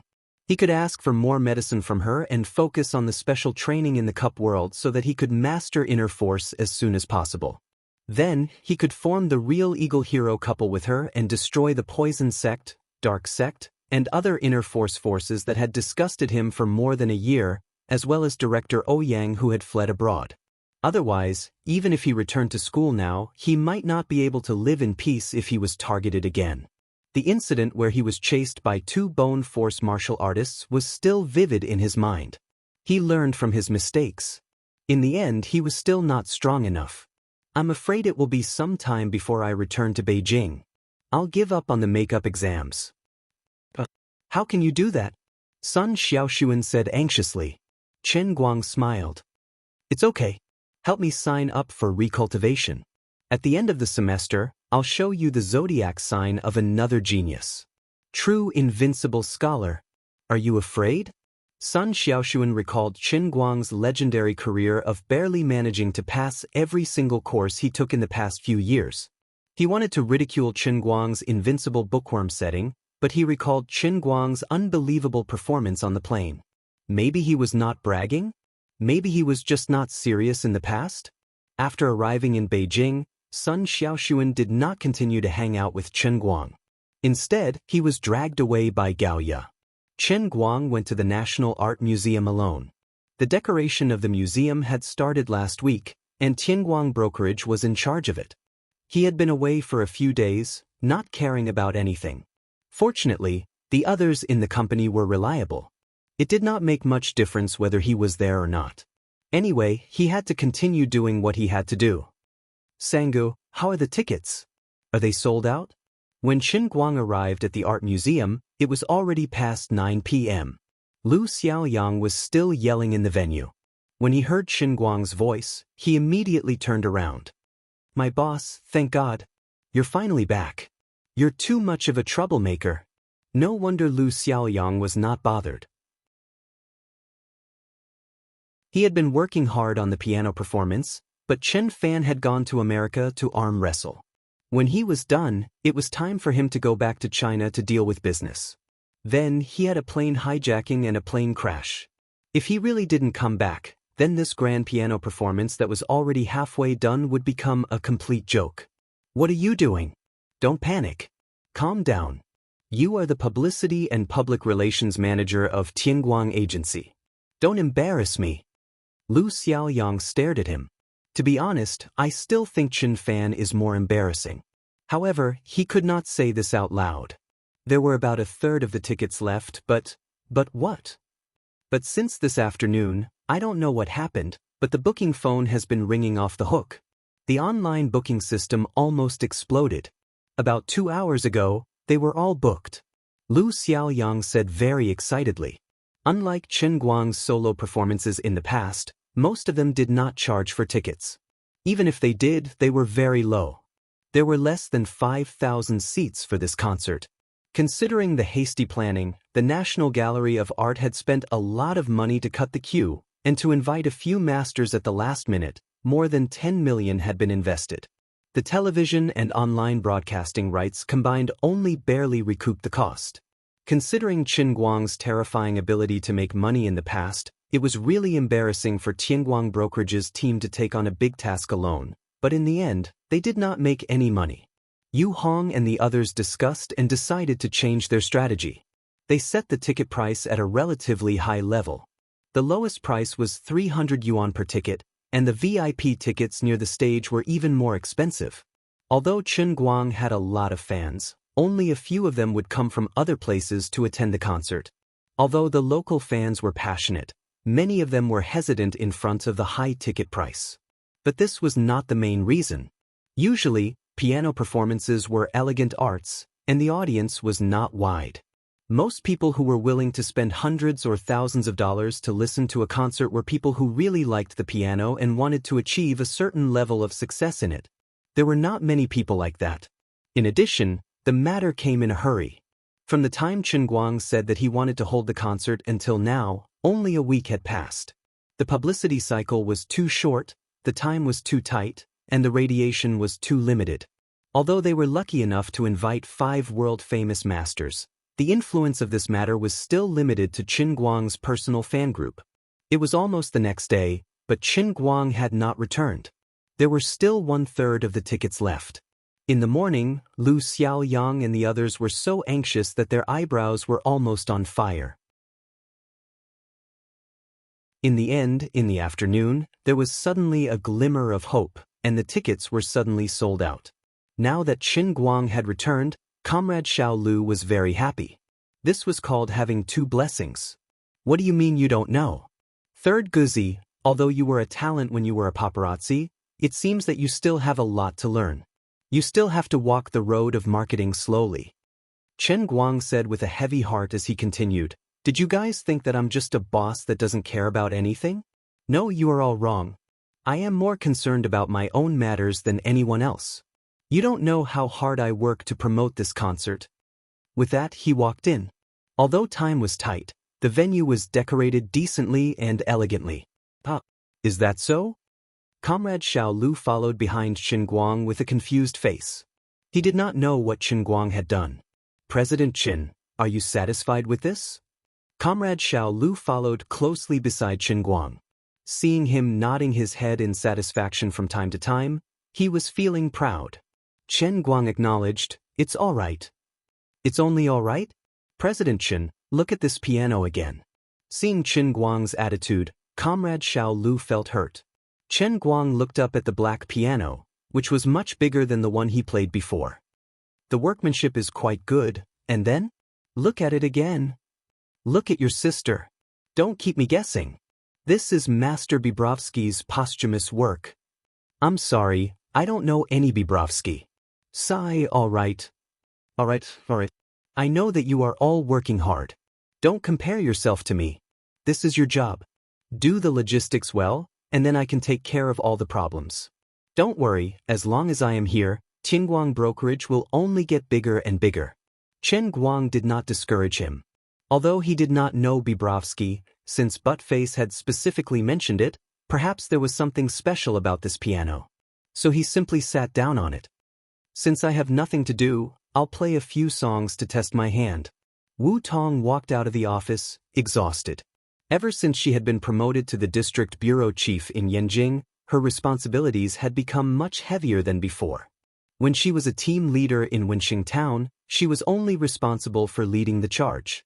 Now that she had become the bureau chief of a large branch, her regular work was not reduced, but there were more administrative matters. She knew that perhaps Wu Shan was secretly making things difficult for her. He had deliberately arranged things for her so that she would not have the time to pay attention to Chen Guang's matters. But this was Wu Tong's personality. The more you don't want me to do something, the more I want it. As a matter of fact, Chen Guang's piano performance at the National Gallery of Art happened to be in her jurisdiction. Considering the recent anti-terrorism situation in the country, as the bureau chief of the district bureau, she took on the responsibility for the piano performance's security. The world of destruction was too restless. Although the previous cleanup efforts were effective, there were still some fish that slipped through the net. In the past, the world of destruction was always probing China. This time, under Shui Lin's pressure, they seemed to want to fight to the death. Although Wu Tong was a little selfish, she was still worried that the world of destruction would cause trouble at such a large-scale event in Beijing. Tomorrow was the official time to start the piano performance's security work. But after Wu Tong got off work, she decided to investigate the scene on her own. Halfway through the journey, she recalled many things that happened between her and Chen Guang. She subconsciously smiled. This guy was really busy recently. No matter where she went, he seemed to be everywhere. He organized competitions, started a company, and even acted in a movie. In between, he went to Guinness to sharpen pencils. After that, he went to America to arm wrestle. When he returned to China, he turned into a pilot and forced a plane to land. Now, he was going to play the piano again. She really didn't know where he got so much energy from. After getting off the car, Wu Tong gradually became distracted on the way from the parking lot to the entrance of the gallery. She could feel that Chen Guang was very restless from how busy he was. With his lazy personality, if he didn't have any ulterior motives, he wouldn't put in so much effort. What did he want? Money? He didn't lack money anymore. Status? At his age, he was the bureau chief of the Guangding General Bureau and had a vice-ministerial position. He was the same as her father, Wu Shan. So what exactly did he want?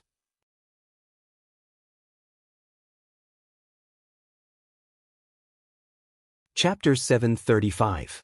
As she was going up the stairs, Wu Tong's phone rang. She picked it up and saw that it was a deputy director of the Yanjing Municipal Bureau. This deputy director was the team leader of the Shattered World Task Force, and Wu Tong was the deputy team leader. She was quite puzzled. Didn't they have a meeting less than half an hour ago? Why was he calling again?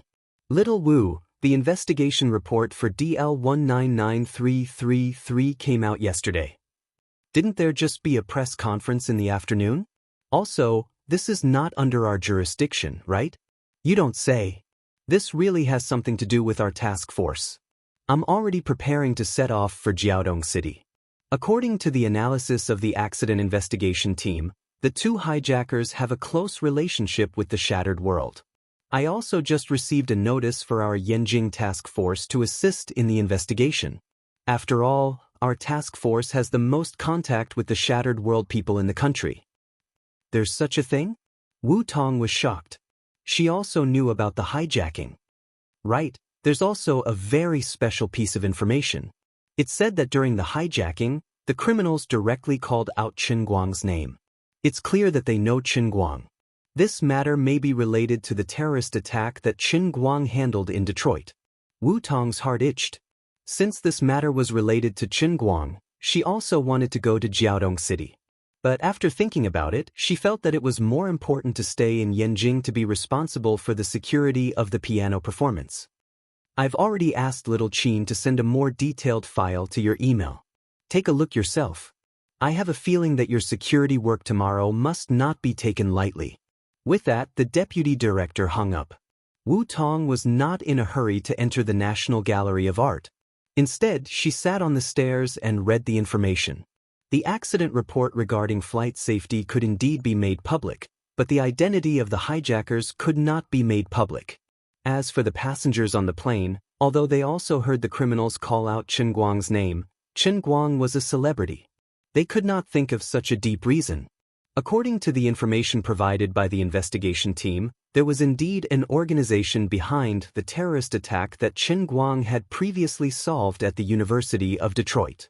The two criminals involved in the hijacking also belonged to this organization.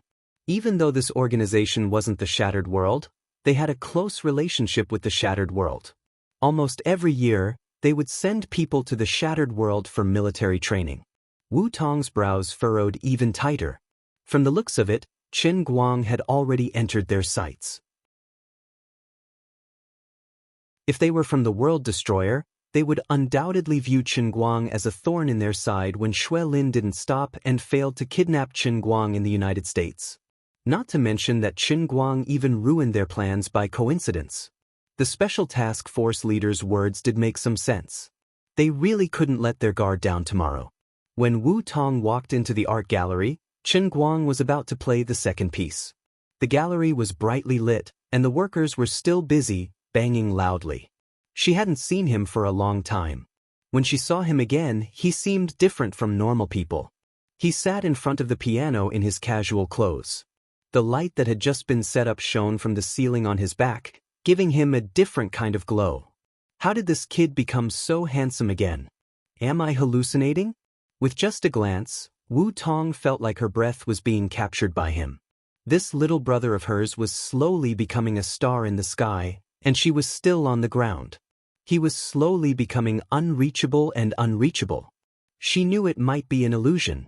Whether it was him sitting on the stage or joking in front of her, he was still the same person. However, she couldn't get rid of the mysterious feeling in her heart. Wu Tong subconsciously picked up her phone and pointed the camera at Chen Guang. The moment she pressed the record button, Chen Guang's fingers started to move.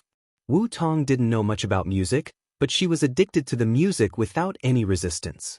She had only seen him play the piano in his videos or in the concert videos of his left and right hand. She didn't expect that this guy could be so handsome when he played the piano live. In the spacious and splendid hall, the melodious variations on cannons started slowly and echoed in every inch of the space. Chen Guang looked leisurely. His fingers danced on the keys agilely. The sound of the workers didn't disturb him at all. Instead, it seemed to be completely integrated into his music and became his accompaniment. Wu Tong held up her phone, recording as she slowly walked forward. When she finally stopped under the stage, Chen Guang had just finished playing the song. Lu Xiaoyang, who was standing beside Chen Guang, applauded warmly. "President Chen, I really regret that I didn't record it. How did you do it just now? Even the sound of the workers' renovation was integrated into your music." Chen Guang stood up and clapped his hands. He said meaningfully, "Buttface, you don't understand. This is the charm of music." In fact, Chen Guang was quite regretful. What charm of music? It was just a coincidence. However, such a wonderful coincidence couldn't happen again. "Forget it, I didn't record it." "Hey, Sister Wu Tong, why are you here?" At this moment, Chen Guang noticed Wu Tong and came over with a chuckle. Wu Tong was still holding up her phone. "Hey, why don't you give us a thank you after playing? I'm recording it." "Did you record everything I played just now?" "That's good. Send it to me. I'll send it to my company and ask them to sort it out. Then I'll post it on the internet. Just take it as a leaked rehearsal video." Although the tickets had been sold out, the audience rating was still not guaranteed.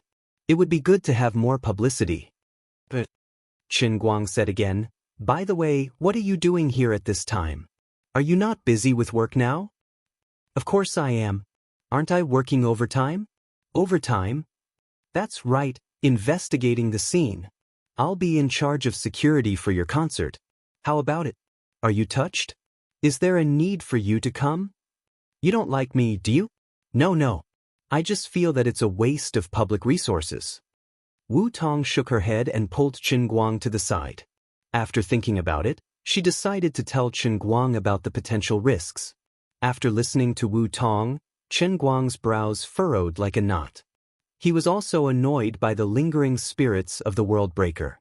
This feeling of being in the light while the other party was in the dark was terrible. Don't worry. The situation has been special recently. It's not just ordinary police officers who are participating in the security work. I've also sent people from the Guangdong Police Headquarters. Aren't you the chief of the Guangdong Police Headquarters? I'm doing this for your sake. Anyway, there are quite a few mutants from your unit. It's to ensure that nothing goes wrong. Recently, we've arrested and killed at least 20 to 30 world breaker assassins. They're not that big of a threat in the country. Wu Tong comforted Qin Guang at this time. It was impossible to cancel the event just because of some unstable factors. If that was really the case, he wouldn't be able to live in peace.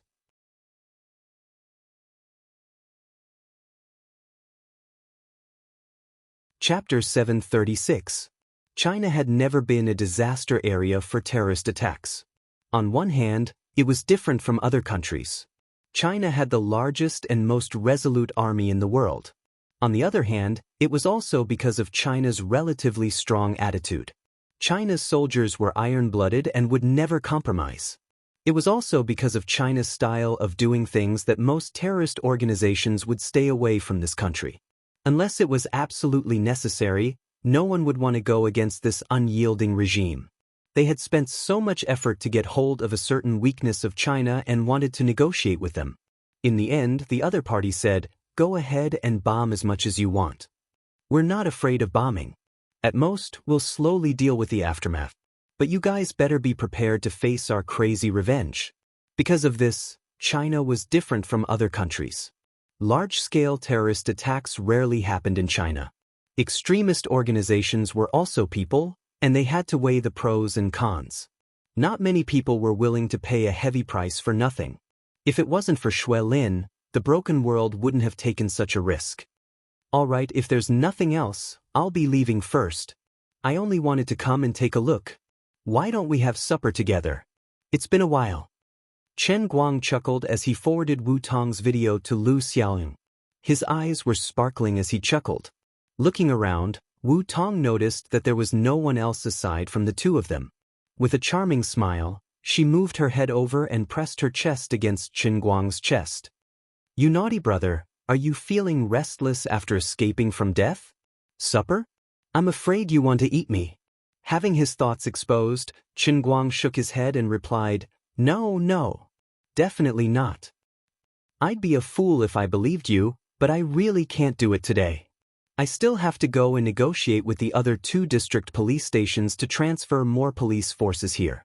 You don't want to play the piano and cause the crowd to explode, right? Wu Tong's face turned red as she spoke. She thought that she could maintain her composure after not seeing him for a long time. But now that she saw him and there was no one else around, she couldn't help but feel restless. The two of them were so close to each other that even the slightest movement would cause the tearing sensation to spread to the sensitive part of her chest, causing her face to flush red and her breathing to accelerate.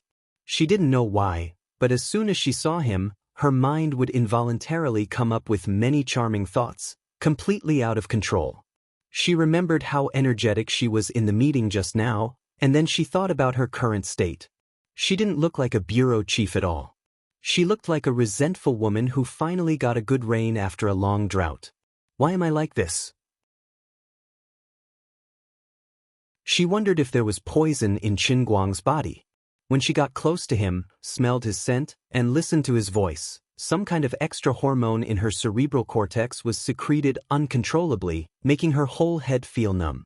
She used to be able to restrain herself a little, but after spending that night with him in the hospital, that little bit of restraint disappeared. She just wanted to be more presumptuous, as if only by doing so could she feel her own existence. It was as if the other meaning of her life, besides serving justice as a police officer, was to seduce him. But now, she didn't know why. She felt that she was getting farther and farther away from him. It was as if he was about to become a star in the sky, hanging high in the bright night sky, visible but untouchable. Sometimes Wu Tong also felt afraid. She was really afraid that one day, she would suddenly disappear from his life and become no longer important. "AI, okay, you go." Chen Guang was a little depressed. He didn't want to admit it. Even if he acted like he was the most important person in the world and could take on anything in front of others, when he really slipped from the cushion to the ground, he really felt some joy and fear of escaping from death. Unfortunately, in front of others, he was a great hero. It was okay to act cute, but in the end, he couldn't let others see the weak and afraid side of his heart. He said that he was afraid of death, but it was not modest. Who wasn't afraid of death?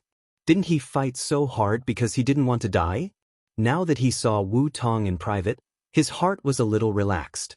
If it was possible, he really wanted to chat with Wu Tong more. He wanted to ask her if it was tiring to be the district bureau chief recently. He wanted to ask her what happened with Broken World and those people in Yanjing. He also wanted to talk to her about what was going through his mind when he was chased by two bone-strength martial artists. He wanted to talk to her about how proud he was when he stood at the peak of the Dota world, how arrogant he was when he won the Guinness pencil sharpening contest, and how cute he was when he was arm wrestling with those burly men in Detroit. He wanted to talk about how he was first looked down upon and then shocked by those idiots. There were so many things he wanted to talk to her about, so many things he wanted to say. But now, she had to leave again before he could say more than a few words. It was impossible to say that he didn't regret it. "Look at how wronged you are." "Okay, I'll give you 15 minutes. Wu Tong's face was red. Her body gradually pressed forward, getting closer and closer. Her mind gradually became muddled. She really wanted to do one thing. She wanted to make Chen Guang, who was about to fly to the sky, more vulgar. She wanted him to fall back to the ground and make him feel more real. 15 minutes? Right here. What if you're seen naked? Chen Guang panicked as he looked around. He's in the backstage of the gallery, and there might be someone walking over at any moment. Isn't this a little too exciting? He was thick-skinned, but what if Wu Tong walked out naked? That would be a great loss. "You wish. I'm not that stupid," Wu Tong said as she moved closer. Her hand slowly reached out, passing through Chen Guang's belt. She went straight to the place where she had looked closely and wiped for him personally. She closed her fingers and held it gently. She clamped her legs together. She recalled the time when she was in the special training camp at Shund. She turned her phone on vibrate and kept calling this guy. Her eyes gradually became confused. Time seemed to have turned back to a long time ago. At that time, she was lying in the ward with Chen Guang. Then he went berserk. At that time, she was very ignorant and thought that he had kidney deficiency and his vitality was unstable. Later, she heard from the Shadow Woman that there was nothing wrong with him in that aspect. Regarding this problem, she seemed to have never been able to confirm it. "I really haven't touched him for a long time. I'll give it a try today." She said that she would only give him 15 minutes. Half an hour later, Wu Tong finally stuffed a pack of tissues into Chen Guang's hands. "Clean up yourself. I'm leaving." Her hands were wet and sticky, but Wu Tong didn't feel disgusted. "Very good. This guy is still immortal. He hasn't become an immortal." Chen Guang leaned against the wall. His face was full of satisfaction. Looking at Wu Tong's back as she hurried away, he shivered all over. Sister Wu Tong is still so charming. No, compared to the past, with the promotion of her position, she had an indescribable aura of a superior, although she didn't realize it herself.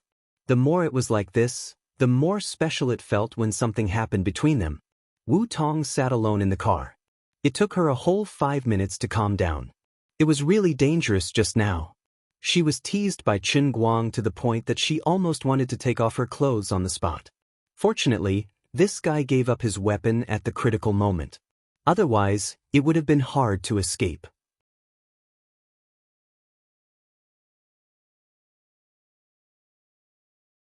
Chapter 737. What? You two slept in the same room last night? And you let him go just like that? Gao Ye sat up on the bed in a high-class neighborhood far away from Beijing's 4th Ring Road. She looked at Sun Xiaoshuan angrily. Sun Xiaoshuan blushed. What else can I do? He's so tired. Do you want me to torture him? Gao Ye poked Sun Xiaoshuan's head. Are you stupid? Let me tell you, men are never tired when it comes to that kind of thing, especially Qin Guang's age. Even if he just ran 10,000 meters, he'll burn you to ashes if you light a fire. Do you believe me? Sun Xiaoshuan didn't believe her. Huh. You're so stupid. So stupid. You'll die of stupidity sooner or later. Qin Guang isn't that kind of person. Xiaoshuan, do you know what's the stupidest thing about you? What? The stupidest thing about you is that you think you understand men. Or rather, you think you understand Qin Guang. Don't I understand him? No, what you understand is only the perfect version of him that you have created in your heart. It's not the real him. Believe me, if you don't give it your all, you'll slowly lose him. Even if he becomes more and more important in your heart, you'll become less and less important in his heart. Sun Xiaoshuan fell silent. She couldn't compete with Gao Ye. All along, Gao Ye had handled things more maturely and magnanimously than her. Now that Gao Ye and Lin Jingwei were close, Sun Xiaoshuan was envious of them. Qin Guang isn't as strong and perfect as you make him out to be. I saw the press conference. He's really afraid of death, but he's just putting up a front in front of you. He's actually afraid too. You missed your chance. Really. You're too close to the situation. You're crazy. Gao Ye sighed again. If you don't believe me, I'll ask Lin to test him tomorrow. Aren't we going to the Great Wall tomorrow? Why are you still going? Your man is going to play the piano. Aren't you going to support him? Let me tell you another piece of good news. During this time, your love rival is still abroad and can't come back. My love rival? Who is it? Jin Shuriwei and Jiang Yage. Jin Shuriwei alone is enough. Why did Jiang Yage get involved as well? Sun Xiaoshuan still didn't know about this. It was Lin Jingwei, the blabbermouth, who sold this information to Gao Ye. Gao Ye smiled evilly. What a sad person. How many people are eyeing your man now? You can't even count them with your fingers. Gao Ye, thank you. Sun Xiaoshuan lowered his head. Gao Ye looked at her desolate expression and sighed. Sigh, Xiaosun, if it were up to me, I would advise you to just let it go. You're also very outstanding, but he doesn't suit you, and you don't suit him either. Trust me, I won't be wrong. Then why didn't you persuade me? Because most of the time, people who aren't suitable for each other will definitely end up together, and people who aren't suitable for each other might end up together in happiness. Plus, I can't persuade you, can I?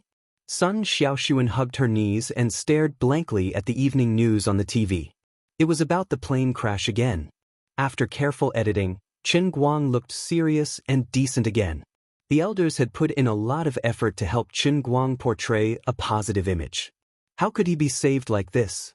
The next morning, Lu Xiaoyang and the other middle-level managers of Tianguang Entertainment wanted Qin Guang to rehearse at the art gallery. However, their request was rejected by Qin Guang. He didn't think he needed to rehearse at his level. Even if he played with his eyes closed, it wouldn't make a difference. Yang Shi came just in time. He was under Big Beard Deng's orders. Obviously, Yang Shi had become a sticky candy for Big Beard Deng in the days before the movie officially started shooting. He would stick to Qin Guang all the time. Didn't you tell Uncle Big Beard about my acting skills? I did, but Director Deng thought I was bragging. Qin Guang sat in the driver's seat. Yang Shi sat in the passenger's seat, while Fang Tianyu and Lu Xiaoyang sat in the back. About half an hour ago, Qin Guang and Xin Yuliang had contacted each other. They planned to take advantage of this time to settle all the endorsement contracts and commercials that needed to be shot. More than a dozen companies had spent 150 million yuan on him, but he didn't even get a single photo. He felt really bad. If someone else encountered such a spokesperson, they would have long exploded.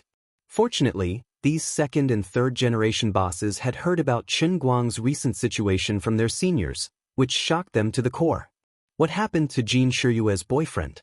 What happened to cozy up to her? How did you become a real cozy up to her without saying a word? What about us second and third generation bosses? Look at your speed of promotion. You are the destined one, right? Also, we all know how the Tangjie Foundation got the money to set up your company. Not only did you get promoted, but you also got rich. That's too much. Therefore, no matter how much money Chen Guang took the money and did not do anything, these people could only grit their teeth and make preparations first. When Master Guang was free, they would drag him over and get rid of him. Among these people, the most bitter one was probably Xin Yuliang and his online ride-hailing company. Chen Guang's personal situation was the most compatible with his online ride-hailing company. He even specially prepared a set of publicity and packaging plans for this. Recently, ever since Xin Yuliang's company merged with another foreign tycoon's branch in China, the era of online ride-hailing in China officially came to an end. At the same time, because of the implementation of the new policies, the price of online ride-hailing in China increased by more than 30%. In a short period of time, there was a big rebound in China. Whether it was the number of part-time drivers or the volume of orders from consumers, there was an obvious decline. Even the company's share price fell, and its market value dropped by tens of billions. Xin Yuliang was burning with anxiety. He wanted to ride on Qin Guang's recent popularity and come up with a good advertising plan. He wanted to increase the popularity of the online ride-hailing platform and stabilize the company's share price. He had already set up the advertising team and was just waiting for Master Guang's arrival. The dozen companies had signed the endorsement contract at the same time, and one of the companies happened to be in the business of shooting commercials, so the dozen companies simply tied this matter to this guy. The scripts of the various companies had already been written. On Chen Guang's side, Chen Guang's agency had already reviewed all the scripts according to the tone set by Chen Guang. They were in line with his personal position, so they could directly start filming. Well, actually, he did not have a position at all. As long as the films were normal, there was no problem. Everything was ready except for the male lead. Once they heard that Chen Guang had time, Xin Yuliang and the advertising planning company only used less than 20 minutes to select the person. At the same time, they also temporarily set up the filming studio. Other people would often fly around the world to meet the company's needs when filming advertisements. However, Chen Guang's advertisement was different. As early as when they signed the contract, Chen Guang's attitude was very clear. You can shoot the film, and I will cooperate fully, but don't drag me around. If you can settle it in the same place at once, don't drag it out twice. Therefore, although the script was extravagant, the actual filming would still be done in the filming studio. As for the other things, they would be added to the green screen in post-production. It was none of their business. Fortunately, the media industry was becoming more and more developed, and the division of labor in various aspects was becoming clearer. With appropriate planning, this was completely achievable. Mr. Xin, we don't have to drag everyone here, right? If we can't finish it today, we can continue tomorrow. The director in charge of filming was also an expert in the industry. He had a lot of experience. More than a dozen scripts were all produced by him. The length ranged from 2 minutes to 30 seconds. Perhaps not all of them were classics, but they were all in line with the positioning of each company. Apart from Xin Yuliang, who had already arrived in person, the relevant people in charge of the other companies were also in the process of rushing over one after another. Xin Yuliang patted this old man on the shoulder. I didn't want to either, but Brother Chen Guang said that the length of more than a dozen films added up to less than half an hour. He is tight on time, so he will finish all of them in one go today. The director rolled his eyes. Looking at the 20 or so contracted models waiting at the side, he felt very upset. He heard that there were 3 other companies sending their other spokespeople here. Really, this Chen Guang said he wouldn't come and he wouldn't come. Once he came, he had to gather everyone. Why are you so ostentatious? What are you thinking? Did you really think that a 30-second advertisement would only take 30 seconds? Let's not talk about the makeup and costumes. Don't treat a bean bun like dry vegetables. Filming an advertisement also requires acting skills, okay? Every expression and movement must be on point, okay? Acting in an advertisement is also an art, okay? If there is a slight mistake, it will be a NG and we will have to start over, okay? Otherwise, the audience will be embarrassed and the advertisement will not achieve the desired effect. Wouldn't that be fooling the audience? To prevent the content from being repeated, other than Qin, the other characters in the advertisement will be different. That's why this company called all their models over. When it was time for the actual filming, each company might have more specific requirements. So, under Xin Yuliang's insistence, the director had to ask his assistant to contact the relevant publicity department of each company. Obviously, Mr. Chen wanted to shoot all 12 commercials for the 12 companies in one day. Right? He had to leave by 6 p.m. at the latest because he had a concert at 8 p.m. That meant he only had half of the day to shoot. Oh my God, what the hell?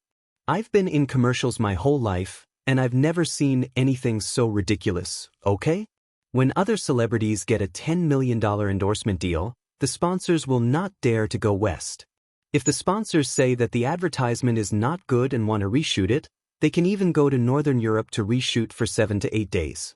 You, on the other hand, have 12 contracts with a total value of 150 million, and you want to finish all of them in one day? Why are you so arrogant? As a big shot in the advertising industry, this guy had changed his outlook on life.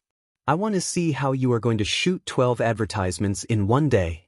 You want to fool me? No way. You are shameless, but I still want to be shameless. If I shoot a bunch of rubbish with my name on it, how am I going to survive in the industry? Won't my reputation be ruined? No matter what, I must be strict and have high standards. Just wait and see how hundreds of people will fool around with you for the whole day. If you can't act well, and the scenes change too fast, and it will be all green screen post-production, the models who are acting with you will all be eliminated. Not one of them will pass.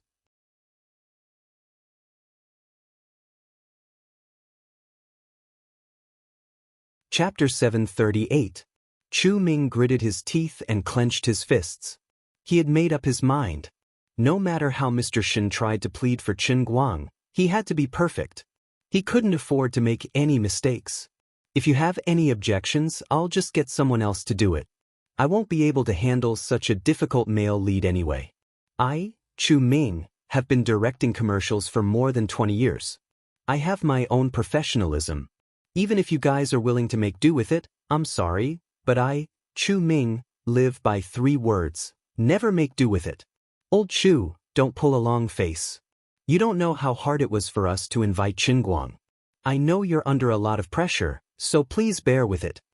It wasn't the first time Xin Yuliang and Chu Ming had worked together. One look at Chu Ming's face and he knew that he was angry. Actually, Xin Yuliang didn't say it out loud. Even he felt that Qin Guang was too much and knew how to put on airs. Because of you and brother Bai Hua, as well as the importance the elders have placed on you, we want to improve our relationship with you. That's why we're rushing to give you money. That being said, we're willing to give you money. We also know that you're a busy man. You can't be like other celebrities who don't care about endorsement contracts.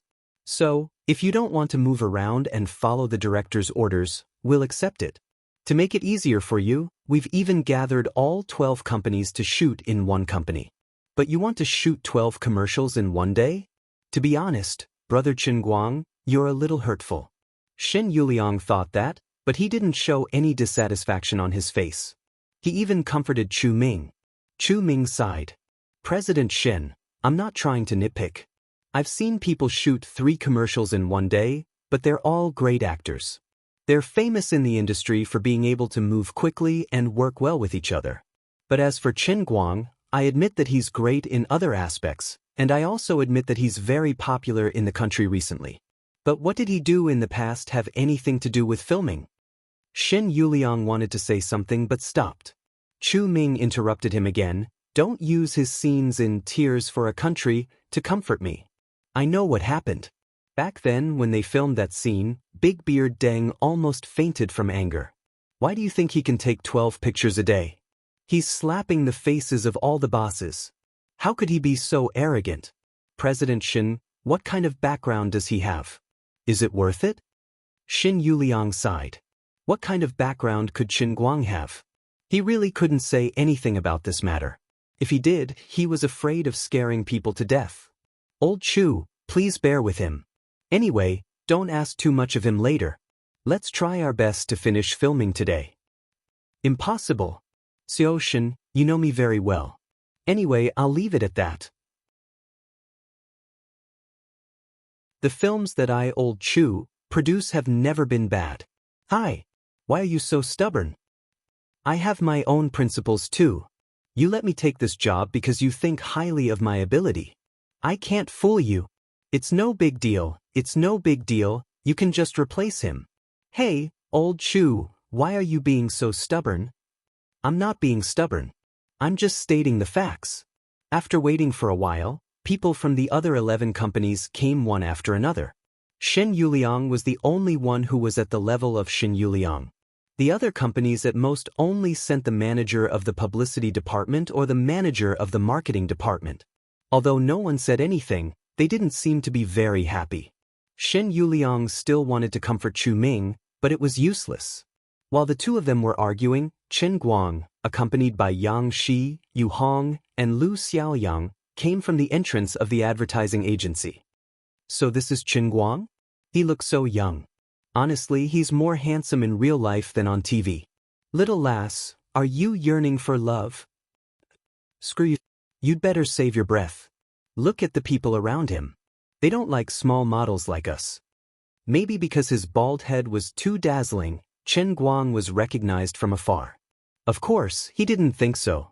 The old man walked with a dignified manner. When he walked, the aura of the 955 elements would dissipate naturally. Of course, he was quite different from the others. Suchen, don't you think we are too arrogant?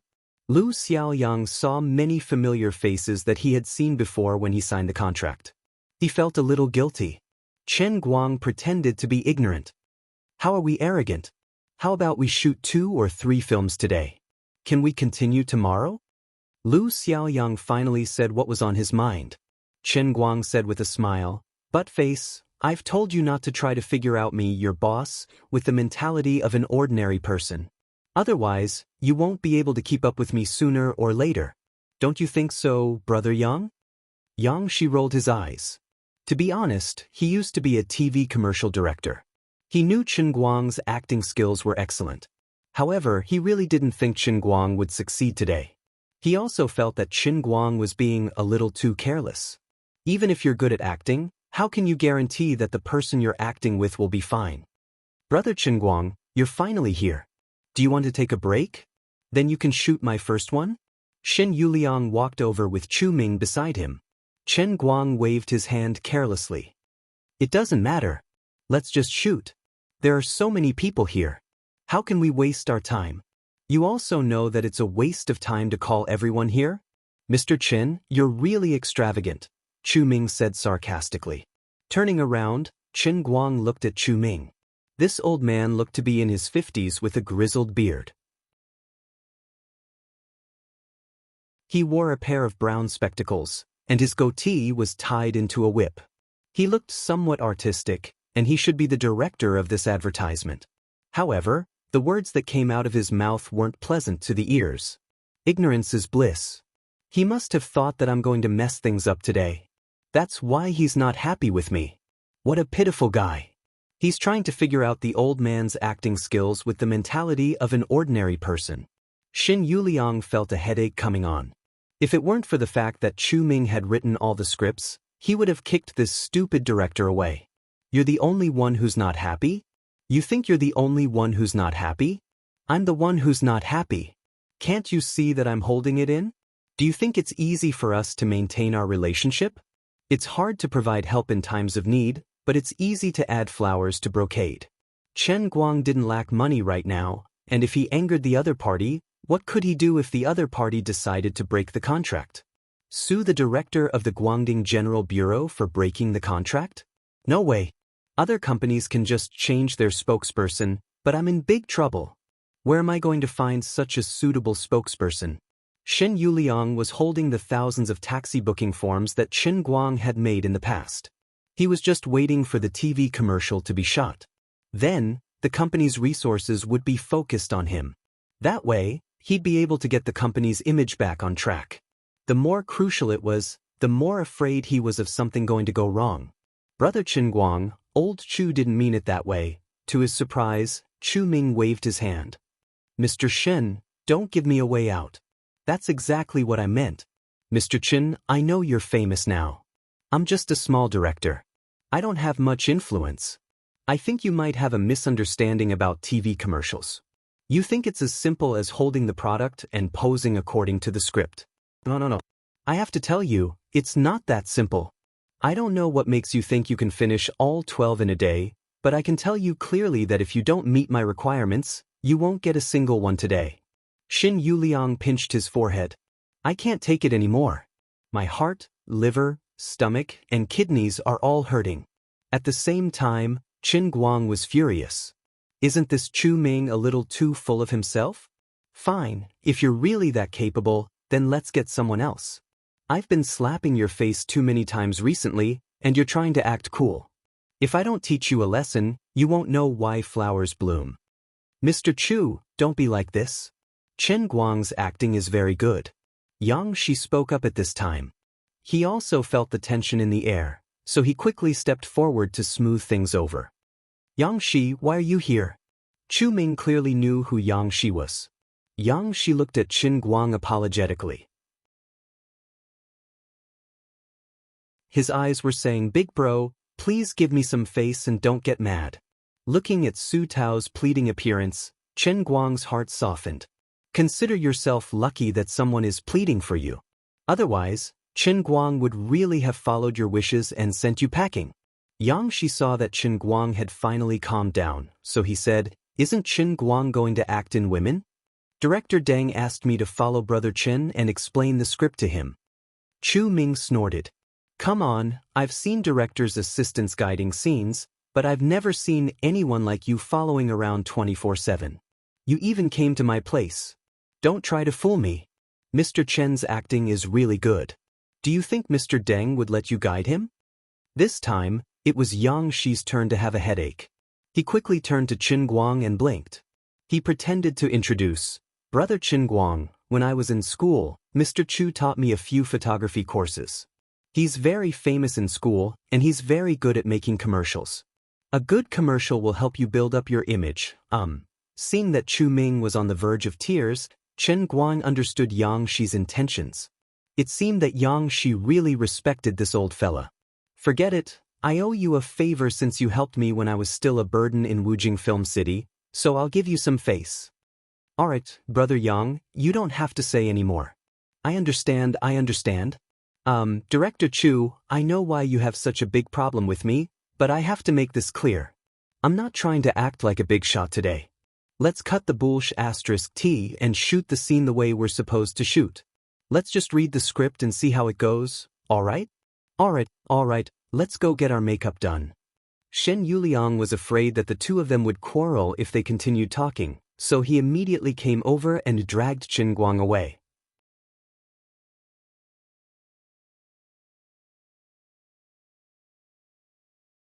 Chapter 739. After Qin Guang left, Yu Hong and Lu Xiaoyang took the opportunity to apologize to the people in charge of each company. Their boss was hard to please, and it was difficult for the two middle managers of Tianguang Agency to clean up his mess. The two of them were also unlucky. If they knew this would happen, they would have dragged Fong Tianyu along. This guy was using the National Art Museum as an excuse to avoid trouble. Actually, Yu Hong and Lu Xiaoyang didn't have much confidence. Although they didn't know much about the advertising industry, they still understood the basic principles of advertising. Time was too tight. After Director Chen's commercial, he might not have a cancer of embarrassment, but he would most likely have a benign tumor of embarrassment. Sigh, Brother Shin, is it really difficult for me to do this? As Chen Guang sat before the mirror, a beautiful makeup artist was currently applying makeup on his face. Although he was confident in his looks, he had heard that makeup was a demonic art that could increase his looks to the point that even the leaders of the central government would be attracted to him. He even wanted to use a beauty camera for a live broadcast, let alone a commercial. Moreover, if he did not put on makeup, the pores on his face would be captured by the camera. I am an artist who relies on my looks to make a living. Well, he definitely wouldn't admit that what he really enjoyed wasn't the makeup, but the beautiful makeup artist who had huge breasts, a low collar, and often bent down to show off her cleavage. So, he decided to say something casual to Xin Yuliang to make himself look like a decent person. Xin Yuliang's face froze. Chen Guang's words made him hesitate. At this moment, Chen Guang could tell that Su Tao was a little awkward. Chen Guang thought that it was not good to always owe others favors, and he should take care of this guy's feelings. If you have any thoughts, just say it. Don't keep it to yourself. It's not good. Sigh, brother Chen Guang, I will be honest with you. Only you can do it like this. If it was someone else, even a superstar like Zhou Tianwang, they would not be able to do it like this. You know, this is a bit, isn't it too much? Chen Guang looked at the mirror without turning his head. A little. Chen Guang smiled and said, Don't worry. I can't say if I'll force it or not, but there won't be a problem with me. If something really goes wrong, it will definitely be because of Director Chu. Chu Ming, who was pretending to talk to the female model, was actually eavesdropping on Qin Guang and Xin Yuliang. He almost exploded. In his own words, he did not even know how he endured it. Perhaps it was because he saw that Xin Yuliang was too cautious in front of Qin Guang, so he also realized that he had his own goals and principles. Of course, it was not a problem for him to have high requirements for filming. This was also in line with the interests of Xin Yuliang, the company's CEO. But if he really crossed the line and offended Qin Guang to death, in the end, the film would not be filmed today. At worst, Chen Guang could just change the director another day, and Xin Yuliang's promotion plan would have to be delayed. In the end, the one who would suffer losses and offend people would still be himself. Although he was professional and arrogant, he was not stupid. Yang Shi, apart from being an artist, what background does Qin Guang have? Chu Ming quietly pulled Yang Shi to the side and asked in a low voice. Yang Shi thought for a long time, but still did not understand. If it was before, he could still talk about Jin Shiriyue, but now that Qin Guang and Jin Shiriyue were so close to each other, it became something that he could not talk about. Mr. Chu, I'm not sure either, but please don't target him. It's pointless. It's pointless for me to explain it to you now. I also know that apart from facial expressions, there is a high requirement for body language. All I can tell you is that Qin Guang's acting is absolutely fine. As long as the other people in your company cooperate well, it's not impossible to finish the 12 shoots today. Chu Ming's eyes widened in disbelief. Yang Shi, are you trying to fool me too? I'm really not trying to fool you. Alright, Teacher Chu, give me the other scripts. I'll go and talk to the people in the last few scripts first. Since I'm already here, I'll just treat it as a free assistant for you. I can even help you improve your efficiency. Come on. From what you're saying, it sounds like you can really shoot a few. Teacher Chu, let's stop here. There's always a higher mountain, and there are some people in the world that can't be judged by common sense. Chen Guang is such a person, and there's no escaping it. The makeup process took about half an hour. At 10 a.m. sharp, Qin Guang changed into his pajamas and was ready to start work. Unlike movies and TV shows, commercials usually had very few lines, but the actors had to have a good grasp of the emotions. Chu Ming wrote a total of 4 scripts for Xin Yuliang's company. Each script was about 15 seconds long. When it came time to place the commercials, they were split into 4 scripts to make it easier for Xin Yuliang to choose and express himself. 3 of the scripts focused on the passengers. Chen Guang would be playing the role of a passenger in 3 different stories. The first one, Chen Guang would be playing the role of a husband waiting for his wife to give birth. The time would be late at night. There were 3 characters in total. Chen Guang would be playing the role of the husband, the model would be playing the wife, and the male model would be playing the driver. Originally, this kind of film was supposed to be shot outdoors at night, but because of a certain person's special request to act like a big shot, they had no choice but to simply move the car onto the set. As for the other night scenes, the helpless roar towards the empty streets at night, the crying and anxiety of not being able to hail a taxi, everything was left to the post-production. They were just that willful. With modern technology, it was not difficult to achieve this in post-production. The difficult part was the actors, especially the main character, Chen Guang. He had to play the role of a husband waiting for his wife to give birth, but he could not hail a cab to the hospital in a few seconds. The driver, on the other hand, only had 2 to 3 seconds of footage. He stopped next to Chen Guang and his wife and smiled gently.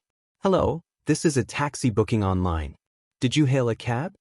In the second film, Chen Guang was still playing the role of a passenger. However, he was playing the role of an office worker who was late for work. In the third film, Chen Guang would be playing the role of a down-and-out boss who had lost his wallet and was rushing to meet with his clients. In the fourth film, he would be doing his old job. He would simply drive around the set, highlighting the excellent driving skills and law-abiding skills of the online driver. At the end, he would say, "I am Chen Guang. I am waiting for you." Of these 4 small theaters, except for the last one which was relatively easy, the other 3 all had a certain plot. Through the change of mood, they had to render the biggest characteristic of online taxi booking, which was the high-quality service on call, so that the passengers could change from passive waiting to active summoning. They could appear in front of the passengers in time when they needed it the most.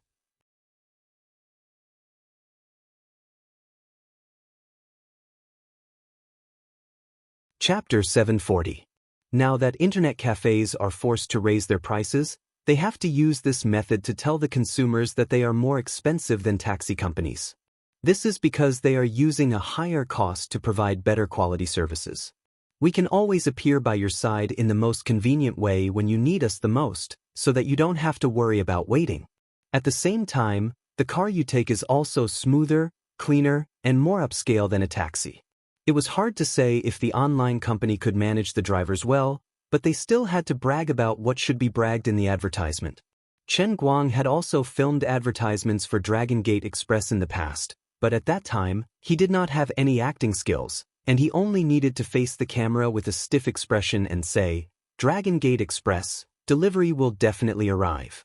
This time, it was different. There was a setting, a background story, other characters, and a theme outside of the advertisement. Now, Chen Guang was wearing pajamas because his wife had suddenly gone into labor. He didn't even have time to change his clothes before he helped her to the side of the road and waited for the car with difficulty. Chu Ming held onto his notebook and explained the script to Chen Guang over and over again. He had already steeled his heart. He didn't care what Chen Guang wanted to do, nor did he care about his attitude towards Xin Yuliang. In any case, he was going to do his job flawlessly and fulfill his responsibilities. "You can't blame me for messing things up today, okay? Mr. Chen, listen carefully. Later, when you help the actress walk forward, you must pay attention to a few movements and key points. A pregnant woman, especially one who is about to give birth, can't do strenuous activity.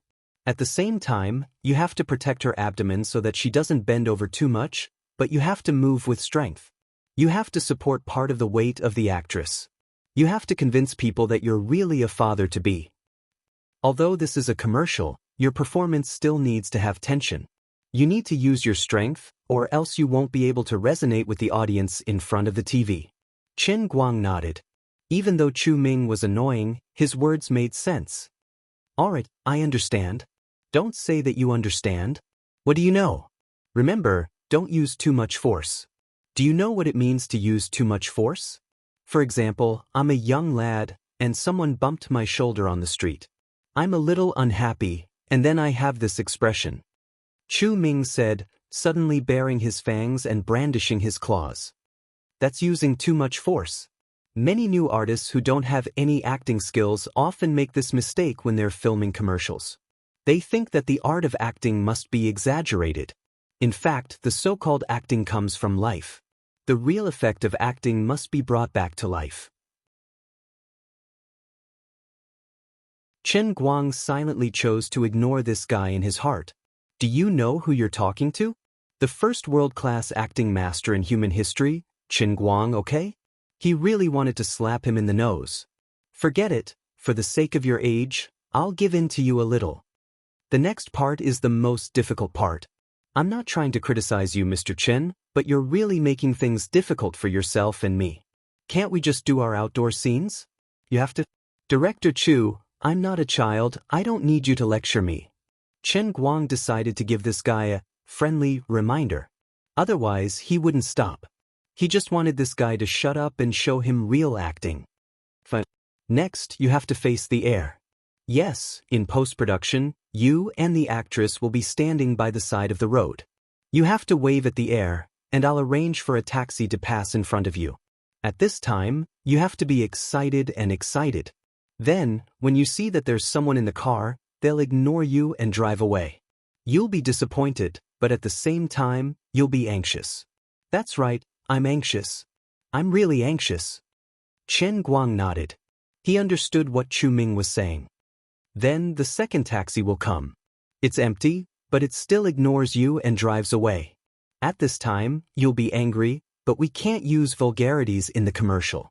You have to find a way to act like an angry expectant father, but at the same time, you have to suppress your anxiety. Chen Guang nodded again. That's right, I'm really angry and anxious now.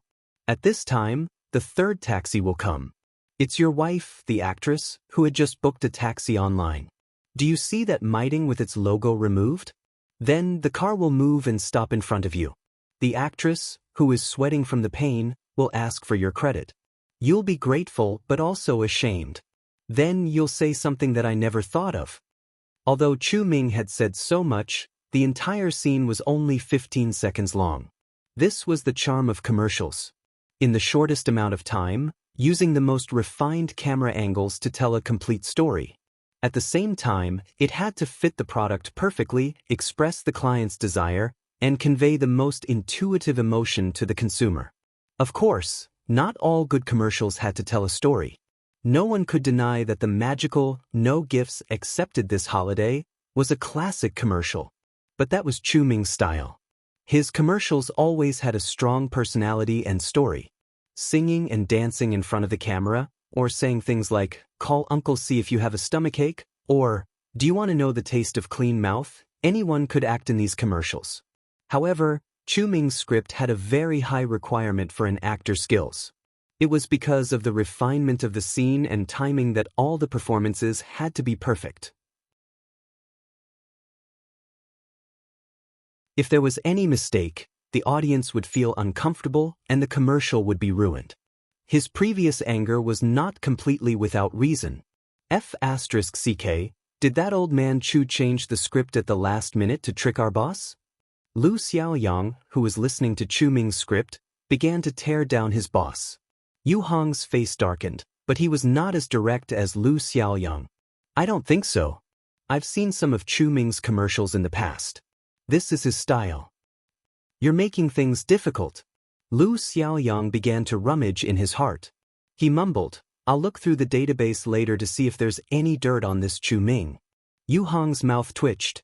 This PR guy's old habits were starting to surface. Once a paparazzi, forever a paparazzi. That was a toxic profession. While everyone was complaining, Chen Guang finally put his hand on the actress's waist. Chu Ming retreated behind the camera, and the lights came on. It was time to start filming.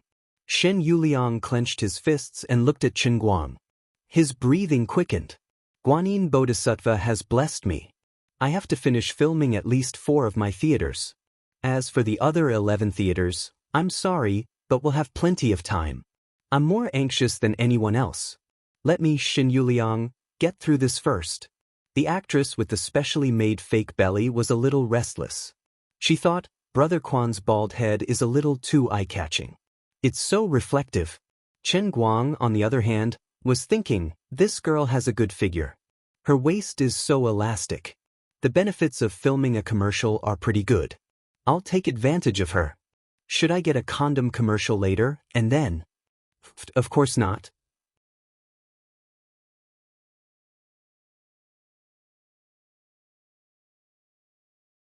Chapter 741. Ready? Chu Ming glared at Chen Guang, holding the scroll in his right hand.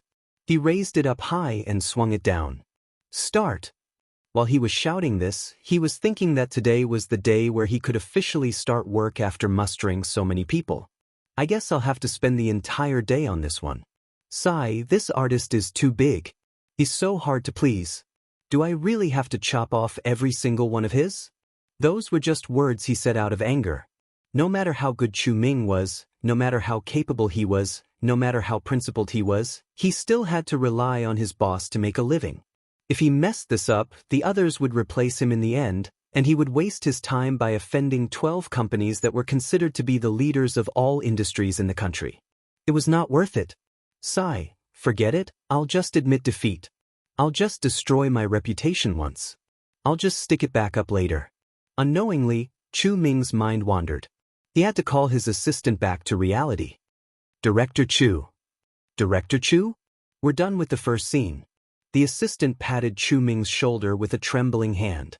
His eyes were still looking forward, his face full of disbelief. Chu Ming didn't think much of it. Oh, cut. Again. Director Chu, aren't you going to look at the first scene? What's there to look at? It's just the first scene. What can it look like? Let's walk around and get a feel for it. It's all digital anyway. We don't need tape. Let's take a few more scenes and slowly improve. The assistant hesitated. Director Chu, why don't you take a look first? Sigh. I say, what's wrong with you? Chu Ming was furious. His assistant felt wronged. He wanted to say something, but he didn't want to get into trouble. Shen Yuliang, who was standing behind Chu Ming, spoke up. Old Chu, take a look first. He couldn't ignore his sugar daddy. Chu Ming pouted. I'll take a look. What else can I do? He just felt a little strange. Why was everyone looking at him a little strange? These people seemed to be laughing at him? What's the meaning of this? Sigh, I'm the director. Not only his assistant, but even the lighting technician and cameraman next to him had a dull look on their faces. Some of them even smiled faintly at him. When Chu Ming's eyes fell onto the surveillance cameras, he saw a total of 4 different angles of Chen Guang.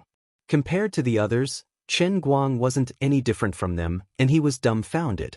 At first, when Xianxia told him that Chen Guang's acting was very good, he only thought that Xianxia was saving face for Chen Guang and did not believe him. However, when he saw Chen Guang holding onto the actress, his face full of anxiety as he slowly but steadily moved forward, Chu Ming was stunned. His perfect expression was full of anxiety and nervousness. It seemed that every time the actress frowned and pretended to moan, his emotions would change like ripples. Even through the monitor, one could feel the intense emotions gushing out of his body. His movements were perfect. Not only did he meet all the requirements he had mentioned, he even added some more subtle expressions and movements.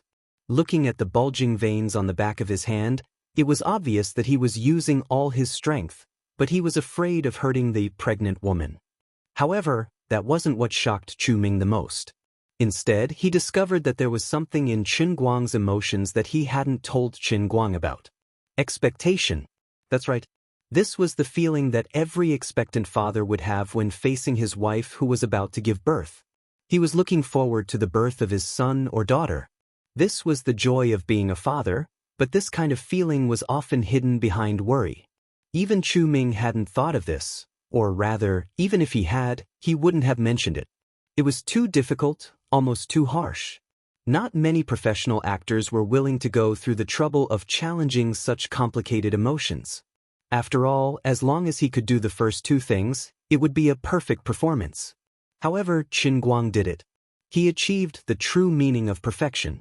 She didn't know if she was hallucinating, but at that moment, the person in front of her was no longer an actor, nor was it that annoying internet celebrity. Instead, it was an anxious, expectant father. That was scary. This was just an audition for the first scene. What was he doing? This was clearly the work of a master actor. After going through the role, he immersed himself perfectly into the role. This was the most experienced acting. How did this guy do it? Before this, she had only talked to him briefly about the script. She didn't expect anything from him.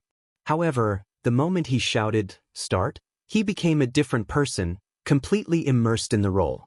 Chu Ming's breathing quickened. This was different from Xiaxi's first time seeing Chen Guang act as Will Smith's version of Muhammad Ali. This time he was on set. He could read Chen Guang's performance in slow motion. Gradually he fell silent. He even lost track of time as he replayed the footage on the monitor over and over again. Half the speed, a quarter of the speed, an eighth of the speed, and finally, a 16th of the speed. Despite Chen Guang's short 5-second scene, Chu Ming spent a total of 15 minutes trying to figure it out. However, the more he analyzed, the more terrified and happy he became. He was terrified because Chen Guang's acting skills had reached a level that made him panic. It was as if the director's existence was meaningless in front of an actor like this. His joy came from the fact that he was perhaps the first person to witness the birth of an unprecedented performance master in front of a camera. What kind of glory was this? Chen Guang had already expected Chu Ming's reaction. However, he maintained a calm expression as he chatted with the model that had a fake stomach. Let me tell you, with your palm reading, you'll be rich in the future. Really, Brother Almighty? You know how to read palms? Of course. You already know I'm called Superman Almighty. Reading palms is part of my profession. Then, Brother Almighty, can you read my luck with the ladies? Ah, miss, you haven't had much luck with the ladies lately, but it looks like you're in for a disaster. The pitiful model was so frightened by Chen Guang's expression that her face turned pale. Is that true? What should I do? There's a way. Miss, come to my room tonight. I'll perform a ritual for you. Chen Guang said seriously. Sure. Chen Guang's eyes widened. Why did you agree?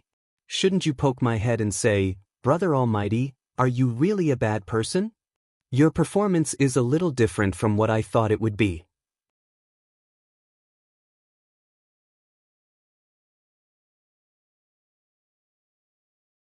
Chapter 742.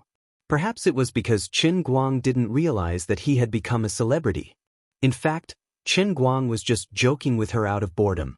He didn't expect that she would actually agree to it. He felt a little guilty. Ahem, I was just joking. Don't, Brother All-Rounder, I'm really scared. Ah, girl, can you be more dignified? You're making me scared instead. As the beauty spoke, she even moved her body closer to Chen Guang. Fortunately, Chu Ming had high requirements for props, and he pursued realism. This beauty was wearing maternity clothes that covered her entire body, so she wouldn't be aroused if she moved her body closer to Chen Guang. Chen Guang silently turned his head over and felt a faint sadness in his heart. It looked like he would have to change his habit of flirting in the future. When he was still a poor loser, he would flirt with people for fun. It was to liven up the atmosphere. Things were different now. You were joking, but people took it seriously. This was probably the worry of happiness. Seeing that Chen Guang did not speak again, the female model also realized that he wasn't taking her words seriously. Despite feeling disappointed in her heart, she did not show it on her face. She's no longer a young girl, and she naturally knew how to read people's expressions. Even though he and Jin Shuiwei were no longer in the same relationship as before, who knew what was going on between them? How could a small fry understand a celebrity's relationship? By the way, Brother All-Rounder, I don't know what happened just now. I was obviously acting, but I really felt a stomachache. Director Chu told me that I had to manage my expression well, so I practiced in front of the mirror for a long time before I got it right. Why do I feel like I'm pregnant today? My stomach hurts, and I finished the scene in a daze. Actually, it was just an illusion. In the past, someone did an experiment. They blindfolded a condemned prisoner, tied his limbs to an iron bed, and locked him in a dark room. Then, they took an ice cube and cut his hand. Then, they told him that his artery had been cut, and his blood was flowing out of his wrist. In the end, this person clearly did not shed a single drop of blood, but he really died. The phenomenon that the beautiful model was talking about was because at that moment, she was completely immersed in Chen Guang's world-class acting skills. The pain she felt in her stomach wasn't real. She didn't even know what it felt like to be pregnant, let alone the pain before giving birth. But at that moment, she wasn't so engrossed, but she was brought into the play by Chen Guang. As if she didn't realize it, she really imagined the pain on her own. It wasn't necessarily real, but it allowed her to display the most perfect acting skills in history. This was the strongest form of Chen Guang's world-class acting skills. I am in the play, you are by my side, also in my play. Chen Guang smiled. It's nothing. It was just an illusion. You acted very well. Is that so? I want to go to the hospital after today's shoot. No, there's really no need. On the other side, Chu Ming finally stood up from his chair, panting heavily. He strode over to Chen Guang, glancing at the female model who was chatting with Chen Guang. After a moment of silence, he gritted his teeth and lowered his head. Mr. Chen, I'm sorry. It was only a 5-second scene, but he lowered his noble head. On the other side, Yang started to signal Chen Guang with his eyes. For the sake of his teacher, Yang had sold all his face today. Director Chu, there's nothing to be sorry about. We were paid to do this. Do you believe me now? Since I wanted to finish the shoot in one day, of course, I came prepared. Chu Ming blushed. Now I believe you, even if I don't want to believe you. So, shall we officially begin? But Chu Ming soon realized that he was wrong. He thought he had seen the depths of Chen Guang's abilities, but when it came to the second set of scenes, he realized how amazing he was. He had a young man ride a scooter on the set. The scooter was the focal point of Chen Guang and the female model. When Chen Guang stretched his neck and stared at the young man, his eyes were filled with nervousness and anticipation. He squinted his eyes, as if he wanted to turn into a giraffe. Chu Ming and Yang were the most professional directors on the set, but they were instantly captivated by Chen Guang's expression. He could even see the minute changes in people's eyesight at night. The female model in Chen Guang's arms was too good. She was holding on to Chen Guang, enduring the pain. She even remembered to look in Chen Guang's direction at the young man on the scooter. The performance of these two people was too good. This was something that was added to the green screen in post-production. Even the most professional actors in the country would be confused when they first came into contact with this kind of green screen. But did the two of you take the wrong medicine? How can you pass the first line like that? If my eyes didn't tell me that it really was a scooter, I would have mistaken that man for a taxi. As a director, what kind of actor did you like the most? It was the kind where if you gave him a request, not only would he be able to perfectly meet your standards, but he would also be able to bring others to perform exceptionally well and drag others into the play. Unfortunately, they wouldn't overdo it.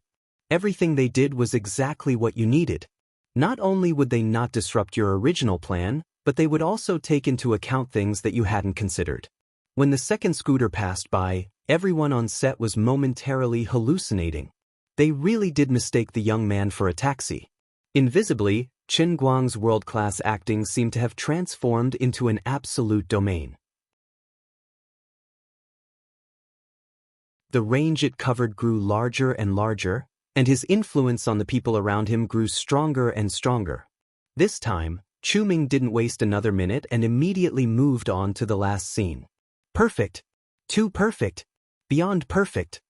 With a loud crack, Chu Ming stood up with a flushed face. How was it? Mr. Chu, Chen Guang didn't disappoint you, did he? Yang face was full of smiles. The better Chen Guang performed, the more confidence he had in women. He really wanted to see Chen Guang, who everyone thought was the weakest, become the highlight of the movie. He wanted to see how the critics who criticized Chen Guang and Big Beard would react. Chu Ming chuckled. What are you talking about? How could I be disappointed? To be able to work with him is like burning incense for 8 lifetimes, all right? Xin Yuliang almost didn't want to ridicule him anymore. You change your attitude as fast as flipping a book. Those who knew you were Director Chu, but those who didn't know you thought you were a traitor in ancient times.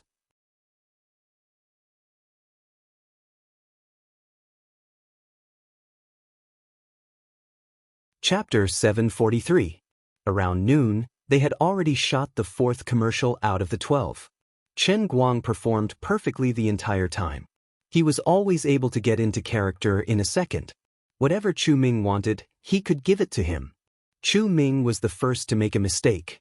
The other actors in the last 8 commercials didn't even talk about their scenes. That wasn't all, but even the props were off. Chu Ming was in an awkward position. This is really unexpected. Chen Guang patted him on the shoulder and said, Director Chu, shall we go for lunch first then? Time is of the essence, don't screw up. I won't.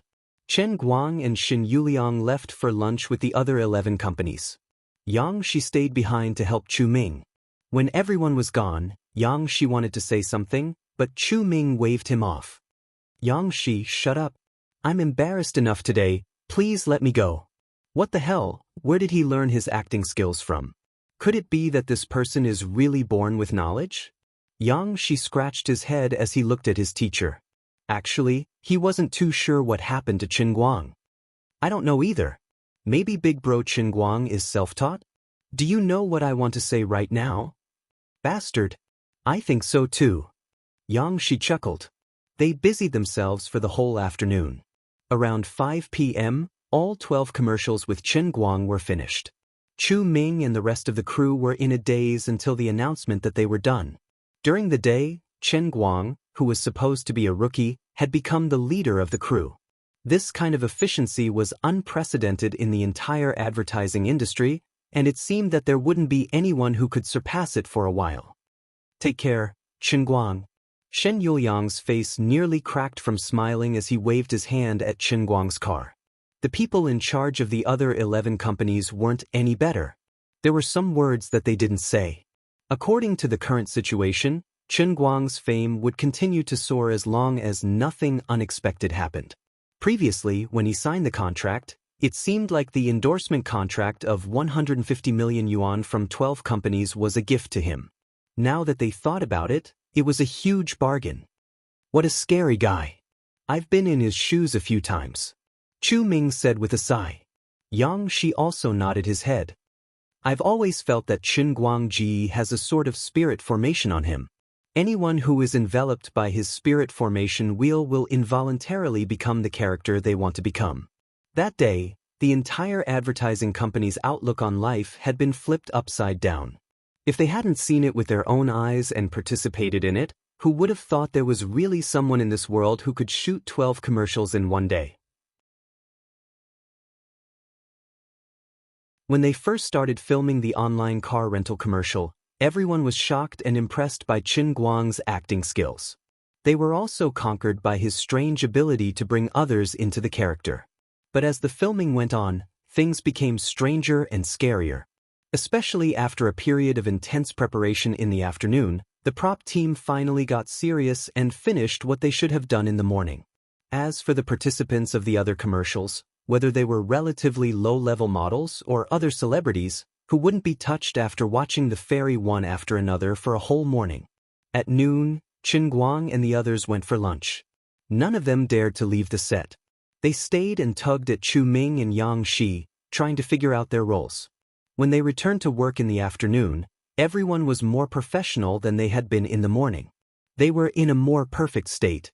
The result of working together was that the efficiency in the afternoon was even higher than in the morning. If Qin performance in the morning was like a fairy floating in the air, then in the afternoon, when they watched Qin performance, it was like he had flown into outer space. The higher the efficiency of the others, the more it showed how scary he was. It seemed like he didn't need time to immerse himself in the character. The others beside him could also drag him in for a second. Originally, the female model was known to be the worst at acting and had a cancer of awkwardness, but in the end she was still brought into the character in an instant. He was a bottomless pit with no limit. After the first scene, it was time for the next one. Just a second ago, Qin was still discussing palm reading with a girl, but in the next second he was already immersed in his character. He didn't even take a breather in between. The commercials were shot one after another. The efficiency was so high that Chu Ming almost couldn't keep up. In the end, he didn't even bother to look at the results. He just followed the preset camera and walked one round. Then he said, "Pass." As he watched Qin car disappear into the distance, Xianxia waved his hand. Suddenly, he snapped back to reality. "Hey, I haven't gotten in yet." With a yelp, Xianxia ran after him. "Wait for me." He was brought into the character by Qin. Originally, he had been following Qin around to guide him, but after an entire afternoon of work, he felt like he had returned to his old school days. He treated himself as Chu Ming's student and followed behind him to help him out. Meanwhile, at the National Gallery of Art, although there were still 2 hours until the piano performance, the crowd outside had started to grow. There were scalpers and there were ordinary audiences. No matter how good the ticketing system was, it couldn't stop the enthusiasm of the scalpers. People died for money, and birds died for food. Outside the gallery, there were people selling toys, glow sticks, and snacks. Their shouts rose and fell, and the place was bustling with noise. Most of the people who came to the piano performance were Qin Guang's fans, especially the famous bald group. Yes, that's right, the poor bald leader was once again kidnapped by his good friends, the Anti-Light Alliance members. Sometimes he felt sad. He was the most senior anti-fan of Qin Guang, but when he thought about it, he was always the one who supported Qin Guang's activities. The bald leader raised his head and looked at the clouds in the sky. If I tell others now that I'm actually a Qin Guang anti-fan, no one would believe me. Hey, President Baldy. I'm also Brother Almighty's hardcore fan. Everyone in our class admires you very much. Can we take a picture together? See, there it goes again. That familiar tone. Forget it, seeing that you're cute and obedient, I'll make a V sign with my hand. Hey, Brother Baldy, I'm sorry, I have to stand a little further away. Brother Almighty said that you're very lecherous, and I already have a boyfriend. The smile on the president's face froze. After the photo, the girls scattered like birds and beasts. They were attracted by the handsome foreign guys on the other side. They didn't expect that Qin Guang had already embarked on the international path, and his fan base had spread all over the world. The group of girls went over to ask and found out that these handsome foreign guys were actually students from a foreign pilot school. They had just graduated and came to China for a vacation. They heard that the owner of the association's Heroes Medal who turned the tide was actually going to have a piano performance, so they immediately came over to watch the fun. Wu Tong was wearing casual clothes and mixed in with the crowd. She walked around aimlessly, and from time to time, she whispered into her collar. She also listened to the constant reports from her subordinates through her earphones. She had a complete grasp of the situation nearby. Although everything seemed so calm, as a top police officer in China and an outstanding student of Shun's special training camp, her intuition told her that things weren't so simple. She tried her best to not be so conspicuous. Her sharp eyes scanned the crowd, trying to find every suspicious person, especially foreigners, who were in her range of surveillance. Apart from Wu Tong, the Guangdong police headquarters had recently expanded more than 10 non-staff personnel. They were experts with internal strength, and they were also disguised as ordinary people. They served as hidden sentries in the crowd. In the tall buildings near the National Gallery of Art, there were more than 30 snipers densely packed together. There were also many police elites mixed in with the staff of the Gallery of Art. In a sense, this was probably the public performance with the highest level of security in China in the past 10 years. Wu Tong gritted her teeth. I don't believe that there will be any trouble like this. At around 6:30, Qin Guang and the others arrived first. The people lining up outside to enter the venue had already filled the entire square. Qin Guang first met with the staff of the major live broadcast platforms and Tomato TV, and they exchanged a few simple greetings. Xiao Tsong didn't come today. It was said that he was recently working on a show called Hi Goddess. He was so busy with his online variety show. God knows if he was busy with proper business or doing something shameless with his internet celebrity beauties. The official performance would start at 8:00 p.m. Before that, Qin Guang was prepared to meet the 5 masters that Tianguang Brokerage had spent a lot of money to invite. It was Qin Guang's first time meeting them. In order to invite these 5 masters, Tianguang Brokerage had spent a total of $1.2 million, which was almost half of the total investment for the piano performance. In the words of the others in the company, this was purely burning money. With Brother Allrounder's fame as a foundation and so many resources piled up in the early stage, there was no need to worry about ratings and attention. It was really not worth it to spend at least $200,000 per person on these arrogant so-called masters. Although these masters were famous in the piano industry on a global scale, in the minds of ordinary people, they actually weren't that famous. It really didn't help with the box office and attention. Although art had no boundaries, people who paid attention to art had boundaries. Everyone could listen to piano music, and there were countless people who could play it, but how to play it was considered good was a matter of the benevolent and the wise. There was a saying among music aficionados, listen to music under $10,000. This sounded ridiculous, but it wasn't without reason. The same principle applied to the art of piano. People who didn't know the art heard a classic pop song. No matter how many mistakes they made during the performance, ordinary people couldn't hear it at all. They could only shout along, "It's good, it's good, it's really good." But if it was a great master, his perfect performance of a prime minister's eccentric tune for a minority audience would also give people a good scolding. What the heck was he playing? Because they didn't understand, they only knew how to judge based on their feelings. But without training, their feelings were often biased and inaccurate. The result of this phenomenon was that real masters, because they were immersed in research, they didn't have time to promote themselves. They really weren't famous among ordinary people. But in the eyes of people who were in the industry, it was different. It was because they knew the art that they could understand the power of these masters. People standing outside the circle didn't really understand, but people standing inside the circle could see through the fog and see the achievements of the masters. Chen Guang didn't hesitate to spend a lot of money to invite 5 masters. In the eyes of other people in Tianguang brokerage, it was too extravagant, and it didn't help the company's profits. But their objections were useless. The boss had a big butt, so the boss had the final say. "Chief Chen, I don't understand, I really don't understand, why do you have to find them? You don't know how difficult it is to deal with these 5 people. At first, I coaxed them to come, and they thought we were going to hold a special concert for them, so they talked to me nicely. But then they heard that each of them only had time for 2 songs, and the rest of the time was yours, and they immediately fell out with me." Fang Tianyu followed beside Chen Guang, desperately pouring out his grievances. He couldn't help but feel wronged.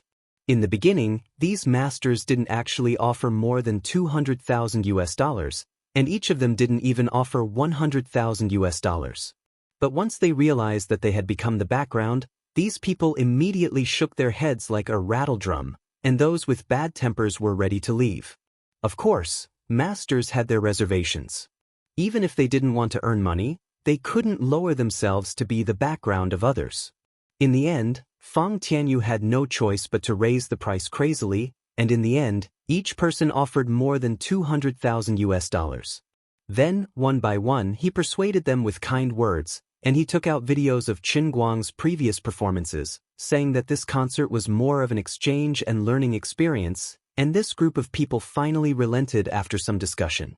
As the marketing manager, something that could have been settled with $500,000 to $600,000 became $2 million in his own hands.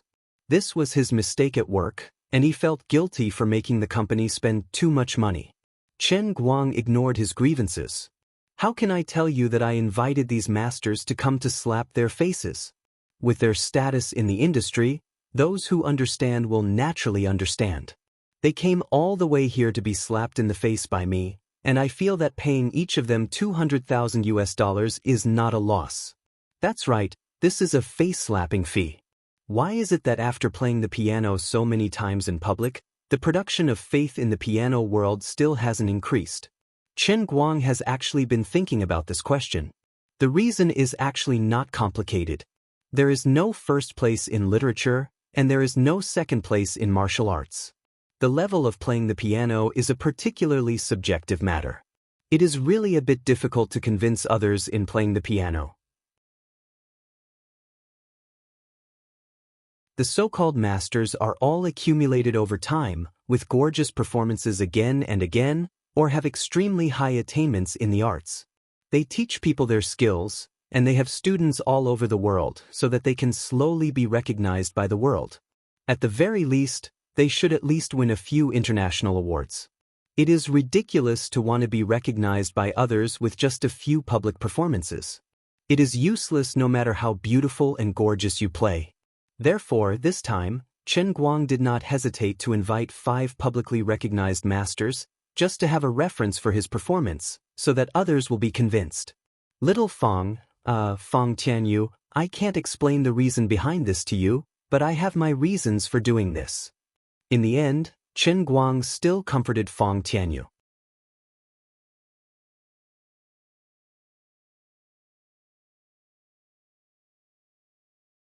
Chapter 744. Fang Tianyu sighed again. "Sigh, but they're too expensive. All of our tickets have been sold out, and our total income is only about 7 million. That means that all of our ticket income has been spent on these people. If not for the sponsorship from a few companies, we would have lost money this time. Their asking price is too high. 2 songs, 200,000 USD. Oh my god. That's equivalent to 100,000 USD per song." Chen Guang smiled mysteriously. "Little Fang, this is called an investment. Do you understand? Only with investment can there be gains. As long as I get what I want, money is just a worldly possession. Furthermore, with their status in the industry, they might not even be able to get such a price if they were to hold a special concert. But because they have so little time, they play so few songs. No matter what, in the eyes of others, they will form the impression that I'm the leader and they're the support. This is equivalent to me using $2 million to buy a chance to rise up and stand side by side with them.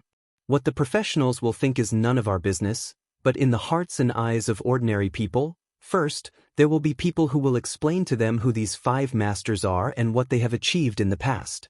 It doesn't matter if you don't understand, as long as you know this. Then, in the hearts of those who are taught about it, I, Chen Guang, will have the same status as these 5 masters. They are sacrificing their own reputation to make wedding clothes for me. It's worth this price. I can't even begin to describe how much time and energy it will save me." Chen Guang and Fang Tianyu's analysis made sense. Actually, the 5 masters also understood this logic. Under normal circumstances, they would definitely be at a disadvantage, but in the face of the temptation of 200,000 USD, not many people could resist it. Fang Tianyu was enlightened. When he looked at Chen Guang again, his gaze was filled with worship. As expected of the self-reliant all-rounder who made himself popular. So strong. He was right. Although he didn't know what he wanted fame and status in the piano world for, his logic was valid. This was a very common way of hyping up. "I understand. Chief Chen, you played with these 5 masters once. In the hearts of ordinary people, you'll be on the same level as them." Fang Tianyu had a look of sudden realization. Chen Guang was still smiling mysteriously. Fang Tianyu thought he understood, but in fact he still didn't. He thought that what he wanted was to be on the same level as the 5 masters in the hearts of ordinary people, but what he really wanted to conquer was not just ordinary people. After today, in everyone's hearts, he would be the man with the best piano-playing skills in the world. In the lounge in front of Chen Guang, 5 masters from all over the world were chatting. It was rare for them to gather face to face, so naturally, they would talk about piano. Raven Hodder from Austria was the oldest. Compared to the other 4, he was almost 60 years old and could be considered a person from the previous generation. His personality was also relatively more dogmatic. What moved him, apart from the 200,000 US, was more enticing to Fang Tianyu because of Pavlovsky's posthumous piano piece on the center of the stage. He didn't sit with the other 4. Instead, he leaned on the guardrail and looked at the stage through the glass. He muttered, "If I didn't want to try Pavlovsky's Nightingale, I wouldn't have taken a 16-hour flight from Vienna to here." The Nightingale, in Raven Hodder's mouth, was the name that Pavlovsky had given to the last piano he had ever made. It had a beautiful meaning, symbolizing that this black piano could produce the most beautiful and crisp music. "Mr. Hodder, I'm sorry that I haven't learned German. What did you say just now?" An elegant blonde middle-aged man in a white suit turned his head and asked with a smile. This was Pires from Corsica, France. "Pires," I said, "look at those people down there. How many of them look like they really understand music? When I think about the fact that I have to play the piano in front of these people, I feel very sad and sad. When I think about a masterpiece like Nightingale, it was bought by a rich Chinese as soon as it came out. The first time it was played in public was in such an occasion that tarnished music. I feel sad for the deceased Pavlovsky." Raven Hodder repeated it aloud in English. Perez and the other 3 people smiled bitterly together. What can we do about it? Who told the Chinese to have so much money? A middle-aged woman said. She was Christina from Portugal, the most famous female piano master in the world. Yeah, not only is he rich, but he's also very stupid. Perez laughed again. And he's also very shameless.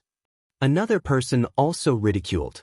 Raven Hodder slightly pressed his hand down and said, "Okay, you guys control your emotions a little.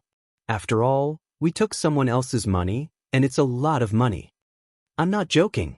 This young man named Reichen really made me see the Chinese in a new light. What do you think is going on in his head? He wants to be famous. For a vain person, to be able to perform with us on the same stage is probably as precious as a luxury in his mind. In addition, didn't you guys notice that the security level of our public performance today is too high? I really wouldn't have noticed if you didn't mention it.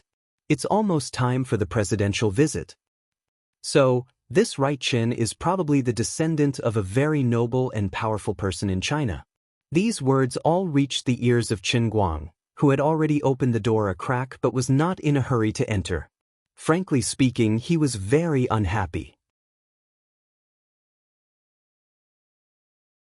He had thought that these masters who were invited as human backdrops would have a problem with him, but he did not expect these people to not give him face and actually treat him as a stupid rich fool. Damn, this is too much. I have to go and talk to them. Fang Tianyu, who was next to him, had a sullen expression and wanted to push the door in front of Qin Guang. However, Qin Guang held him down. You better forget it. If you fall out with these people now, what if they quit? But we have a contract. Fang Tianyu said blankly. Qin Guang shook his head. I don't care about the contract. Even if they didn't break it, it would be a great loss for me if their mood was affected because of the quarrel before the performance and they couldn't perform well. He didn't say anything else. Old Fang, go and do something else. Leave this to me. Qin Guang rolled his eyes and already had an idea in his mind. It seemed that these 5 people were very interested in the Nightingale piano left behind by Pavlovsky. Since that was the case, he would make use of this Nightingale and swore to bring out their most perfect performance so that these people would not look down on him and only think of fooling around. After making up his mind, he pushed the door open and entered with a smile on his face. Greetings, masters. I am Qin Guang, also known as Reichen. I have been busy with trivial matters recently, and only today did I have the chance to officially meet with masters. I am truly sorry. He smiled brightly. Those who knew him well knew that the brighter he smiled, the more ruthless he would be when he slapped others in the face. The faces of Raven Horde and the others stiffened. They were afraid that their words had been heard by Qin Guang. They only relaxed when they saw the smile on his face. Hello, Mr. Qin. I have long heard that China is full of talents. We have seen a lot of them in the past 2 days. You really live up to your name. Although these people had already looked down on Qin Guang to the extreme in their hearts, Raven Hodder could be considered as a person of virtue and prestige in the piano world. His cultivation wasn't bad, so he could still put up a good front. The others were younger, and their attitude did not change for a while. When they looked at Qin Guang, their expressions were slightly stiff. They did not even think of standing up when their money came in. The younger ones were, after all, more arrogant. Although everyone loved US dollars, and they could not resist the temptation of 200,000 US dollars, they still felt wronged when they held the money in their hands. Is that so? Thank you for your compliment, Mr. Horde. I have some interest and attainments in the piano. It is my honor to be able to perform with all of you on the same stage. Qin Guang switched to Austrian German again and started chatting with Raven Horde. Raven Horde was shocked when he heard his authentic Austrian German. It was not rare for Chinese to know German, but it was rare for Chinese to know Austrian German and speak with a strong Vienna accent. Mr. Chen, Qin Guang smiled and said in English, I used to have a friend. He is a very good friend of mine. He is very talented in music. Later, he went to Austria to study, and I often called him on the phone. That's how I learned Austrian, which is your German, Mr. Horde. Raven Horde's eyes widened. Why does this sound so sci-fi to me? A friend in Austria can talk on the phone and learn Austrian German? In any case, Chen Guang's words had brought the two of them closer. Ravenhorde began to feel apologetic. After all, he was the one who took advantage of Chen Guang. What he did just now seemed to be a little too disrespectful to Chen Guang. On the other side, Perez did not understand what Chen Guang and Ravenhorde were talking about. Instead, he turned his head sideways and said, "Mr. Chen, I am friends with some well-known piano artists in your country. I have been thinking about one thing. You are a businessman, and your company is very large. You are not short of money. Why don't you consider inviting famous artists like Mr. Li or Mr. Lang to organize this performance instead of choosing to do it yourself? It doesn't seem like you can get enough profit, right?" The subtext of Perez's words was very disrespectful. It was obvious that he was saying, "Chen Guang, you are a businessman and a tycoon, but don't meddle in the arts when you have nothing better to do." Christina also crossed her legs. "Mr. Chen, Mr. Bybrovsky is very respected in the piano industry. This Nightingale is also one of his greatest achievements. He once wrote in his autobiography that after making the Nightingale, he could no longer make a better piano. For such a top-notch piano, if you use the wrong way of playing it, it is possible that it will lose its original tone." You're tuning in to the Wang Lin's Journey YouTube channel. Don't forget to subscribe and join us on this journey to catch the most captivating stories.